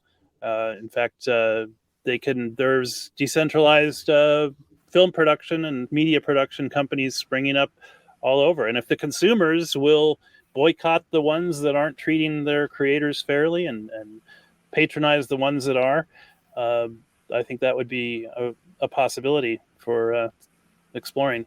Yeah, we can see the indie movie thing come back. That was also taken over by the studios, and so. But yeah, that's a good point. In that people are going to want to be talked down to by some AI studio. Exactly. Support human awareness and create. John just had an amazing comment in the chat about the last time we had a writer strike. We ended up getting a whole bunch of reality TV shows. Yeah, I was like, oh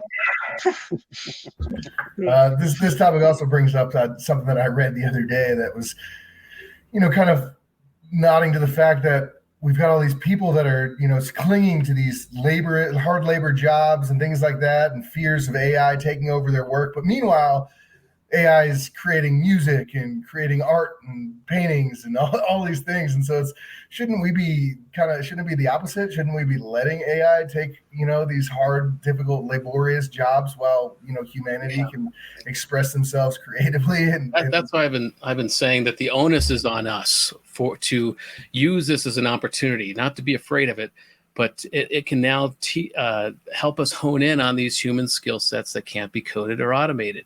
It could be a very golden opportunity for us. We have supercomputers in our skulls that are not being utilized, they're not being optimized, and because they were put on hold with the industrial age and the mechanization of humanity, and all that was put on hold. But now we have the opportunity to remember what it means to be human, and there's ways to do that. There's my whole open source mode.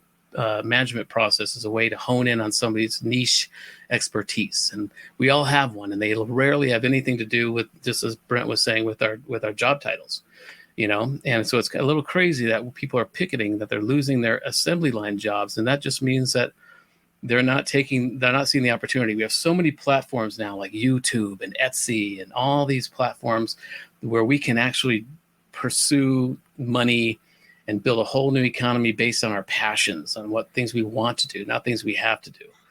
And so, I think if we got to take responsibility for our opportunity here and let AI take over the menial tasks, and the automation take over the factory jobs. Of course, we're going to have a lot of unnecessary and unjust displacement over the next few years. And a lot of good people are going to lose good jobs. And so that's going to happen. We can't be in denial that that's going to happen. We can't fight against this inevitability. But if we come together as human beings, as sapiens, that's what we can do now. We only evolve when we have to. We only adapt to things when we have to. And right now, AI is giving us an opportunity to adapt and evolve, to return to what it means to be human. And like any good friend, like any good ally, it's challenging us to be better at what we know it knows we can do, whether it's doing it not consciously or not. This is an advent of our making, and we're always our own worst enemies. And in this case, we can be our own best allies if we use AI and automation and put the responsibility on us to rediscover what it means to be human. These supercomputers in our skulls are not being optimized, and there's so many capabilities. Our Jedi powers can be unleashed, that no AI could ever match. There's no AI right now that I know of, other than the global internet, that has any powers similar to one child, to one child's brain, the trillions of processes that go on every second. Anyway. So I think it's really important to not be afraid, to see it as an opportunity, and to make that case as a campaign, as a party, as a movement. It's not hard. It's not easy. We have to get out of our comfort zone to take advantage of this opportunity. But when has that ever stopped humans before? When we have to evolve, we do. Yes, and let's not forget that polls have shown 70% of U.S. workers hate their jobs. Yeah. So maybe some of those people might have an opportunity to create jobs they love instead. Not that every job can be unhated, but hopefully a lot of them can. Yes. And our viewer futuristically minded writes, it's all about how you use generative AI. There have also been companies that have included ChatGPT, and they've had the opposite of the writer's strike, where ChatGPT actually made people more productive and better at their jobs and less likely to quit.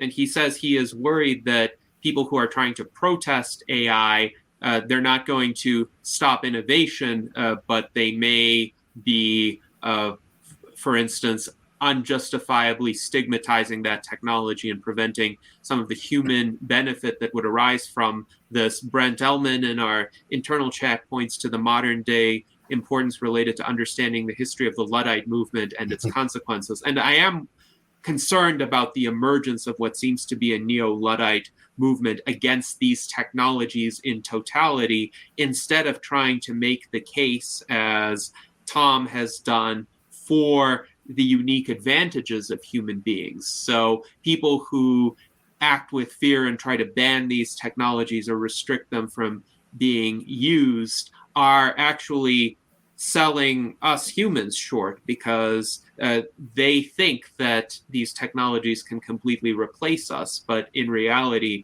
they can enable us to focus on what we do best. Absolutely. The one positive aspect of AI I always love to point out on the debate about AI is where we're using AI in medicine, such as robot-assisted surgeries, robosurgery, where the improvement of the outcomes of the patients has improved dramatically. And so those types of things we need to remember when we're having the discussion, where we're actually having direct life-saving benefits, and some of the new AI technologies assisting in medical, at least. Absolutely. I use that example a lot. You have AI can diagnose all these symptoms from a global database and historical database. But you need a human pathologist there, no matter how much data comes into this AI to diagnose a specific ailment in a patient. That human being has the ability to say, that doesn't feel right. And there's a reason it doesn't feel right. It's because that human being with this massive supercomputer in his skull is taking in all the quality of all of his education and it's not woo-woo thinking. It's not magical thinking, this intuition or the psychic ability. It's just something we don't understand yet. And it's because our subconscious is taking in all this quality, all this information all the time. And if that pathologist doesn't feel right about this diagnosis, even if it's based on historical and global databases, if it doesn't feel right, then he's got to rethink it. This AI needs to rethink it. And so we really need a human being involved in all of these processes, whether it's writing a script or diagnosing a patient.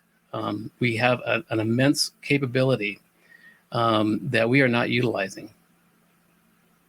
Yes, indeed. And Brent Ellman has shared a link to a company called Benevolent AI, which uses AI for drug discovery. And there is, of course, another company called In Silico Medicine in the longevity space that is founded by Alex Javronkov, who has advocated for a long time for replacing animal models with AI simulations to reduce the cost of animal studies, which are sometimes necessary, but in many cases, you can get to a similar outcome much faster and without involving a lot of experimental animals.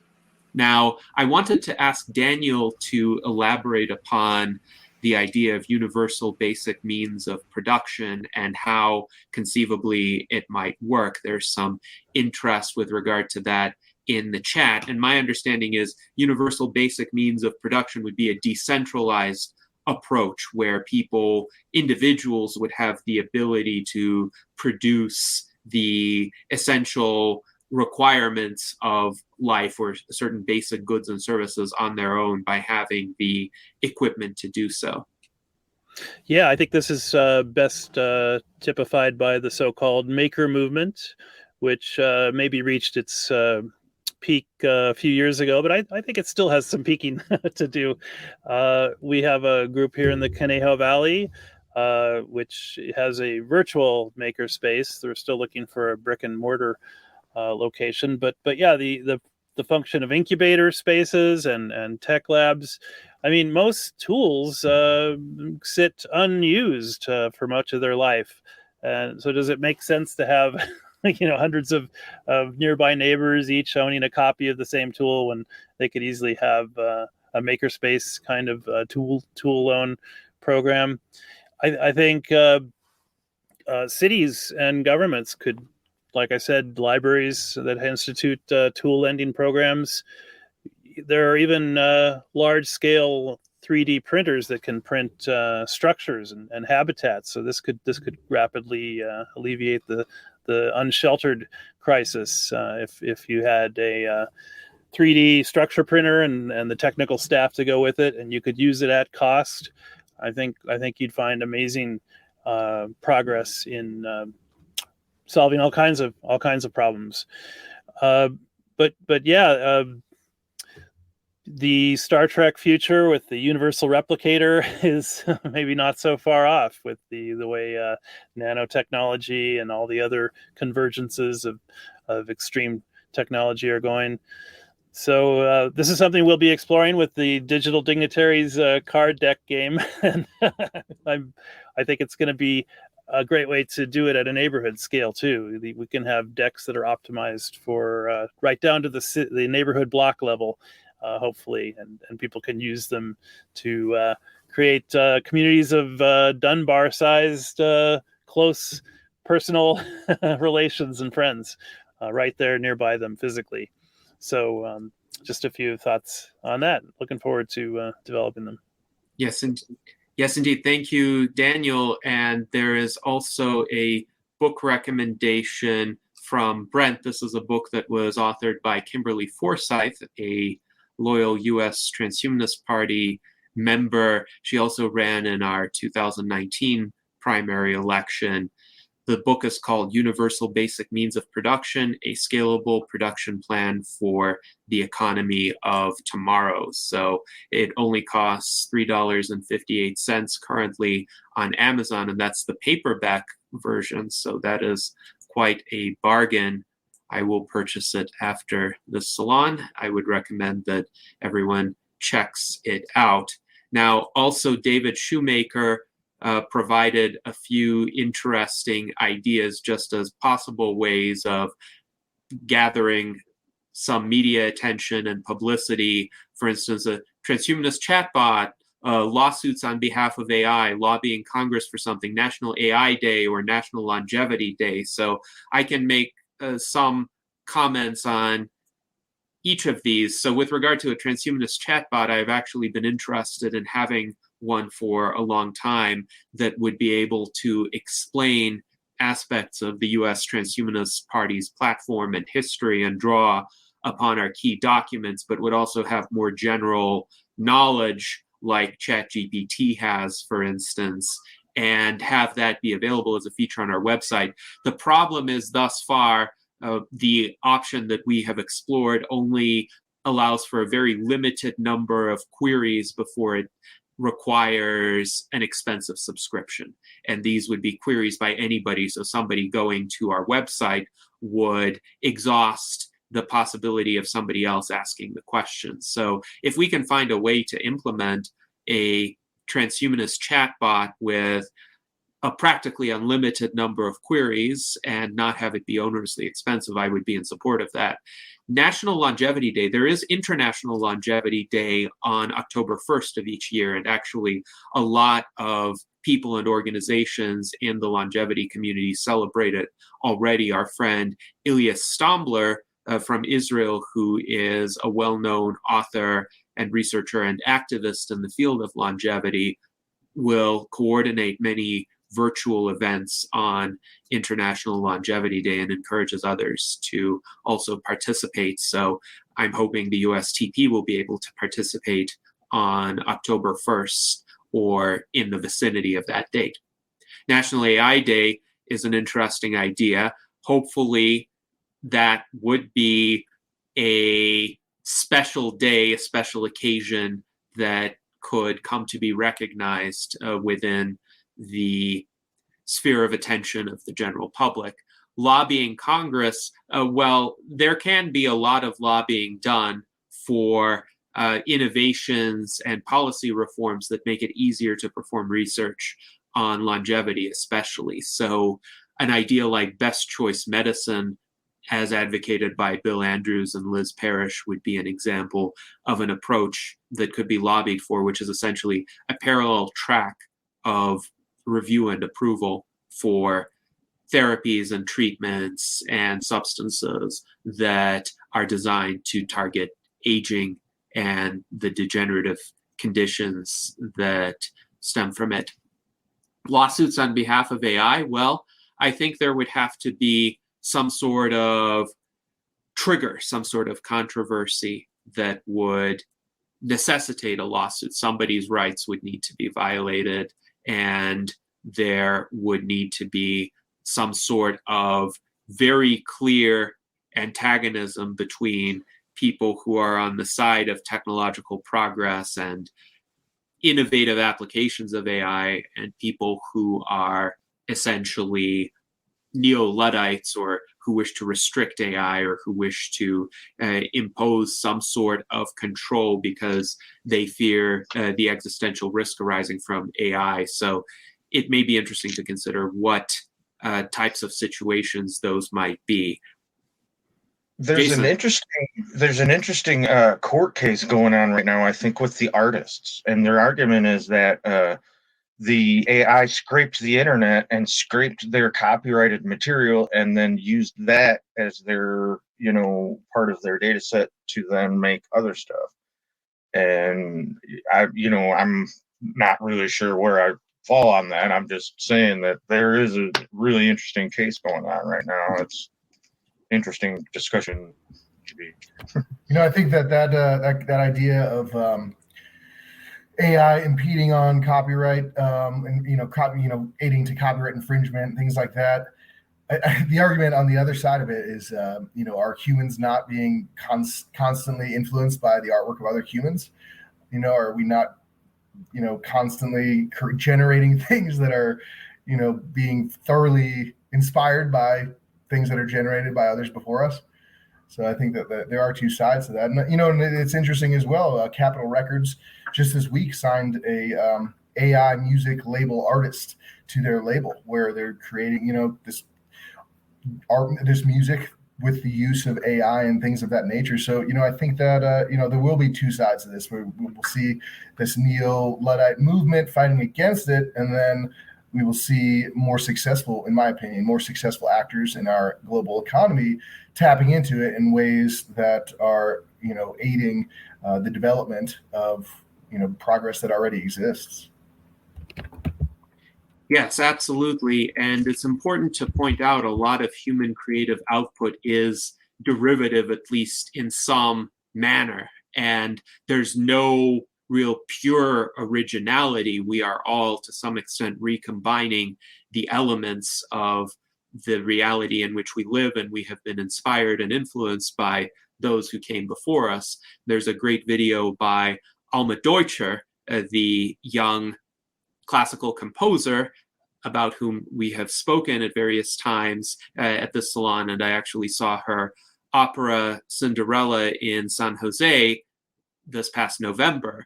But her video is titled "Are Melodies Unique?" And she makes the point that a lot of great melodies throughout history actually had elements from other composers besides the composers who were known for originating those melodies. And if we insist on the criterion that anything that is created cannot resemble what came before it in any regard, then very few people would be able to do anything creative. They would feel stifled, and very little art or music or anything would be brought into existence. So I think those who argue that generative AI is illegitimate because it can have stylistic influences from other artists are taking this maximalist position on intellectual property, and they could very well use the same argument to shut down the work of a lot of human creators by saying, oh, you're drawing in a way that's similar to mine, however that's defined. And fortunately, I hope that the prevailing interpretation of copyright is going to limit that to specific works created by those individuals rather than something that just looks like that person's style. And we have different opinions about copyright law in the U.S. Transhumanist Party and among U.S. Transhumanist Party members. So our friend Luis Arroyo writes, it's time we do away with copyright laws and things of that nature. And I'm actually sympathetic to that perspective, especially because the predominant beneficiaries of copyright laws are not the original creators. They're the big publishing houses, the big studios, who often then lock the creators out of their rights to use a particular character or use a particular story universe if they've unfortunately relinquished those rights to the big publishers or the big studios. And Futuristically Minded was writing that companies rip content off each other all the time, and movies do that. So I think this is definitely a fruitful area to continue the discussion in and see how we can help the case for allowing generative AI to create works that might be stylistically similar, but also original and interesting in certain ways. So we have come to about 136 minutes into our town hall, and I wanted to close this session by giving our candidates the opportunity to make some closing comments. So Tom, please go ahead. Yeah, well, thanks again for doing this. And this is an open source campaign. The planks that I've put up publicly are living documents. And I want to, over the next year and a half, this campaign, massage them, nix some of them that don't seem to be relevant. And so it's open to the public to look at these planks and make them better, make them work. And so it's really, this is a conversation, this campaign. And it's partially a marketing campaign for transhumanism. I want to seize back this narrative that's gotten away from us. Again, Daniel and I know that we won't be walking in the White House in January 2025. So what we can do with this campaign, unless we do, I don't know, weirder things have happened. No, but we can really do something practical and useful and give a whole new light on what it means to be a transhumanist and what it means to be part of this party. And so it's again, open source campaign where I'm inviting as many people in as want to be involved, and especially young people, because we need to listen hard to them. We need to figure out what they need in order to, for our species to survive. And so this has been a great way to kind of give you an idea of, what we're up against, what we're thinking about, and what we want to do with this campaign. And thanks again, Gennady. It was a very successful, intricate, and transparent process, our primary process with the ranked choice voting. And it'd be great to do a whole salon about that. And explain how it worked, because I think it's a great, especially now with the American public in particular losing faith in the election process. The way that it's been transparent is a way to regain that trust in the American people. Many of the American people have lost in the process. So, yeah, I'm looking forward to this campaign. I'm looking forward to the conversations that we are forcing by talking about these things. So, thanks again. Yes, indeed. Thank you, Tom, for those good words. And Daniel, before you make your concluding remarks, I wanted to call attention to a comment you made in our internal chat. When an older person lives a day longer, that's a library that didn't burn down for one more day. And I think that's crucial to recognize. It's crucial to appreciate why we are so engaged in these topics and trying to bring about a brighter future for humanity in a variety of dimensions, but it ultimately comes down to enabling those precious libraries of knowledge and experience, which are our lives, to be preserved and improved. And we, of course, appreciate your role in this effort, Dan. So please go ahead with your concluding remarks. Yeah, I mean, actually, I'm the same age my dad was when he died of cancer. So hopefully I won't go that route at 62 here.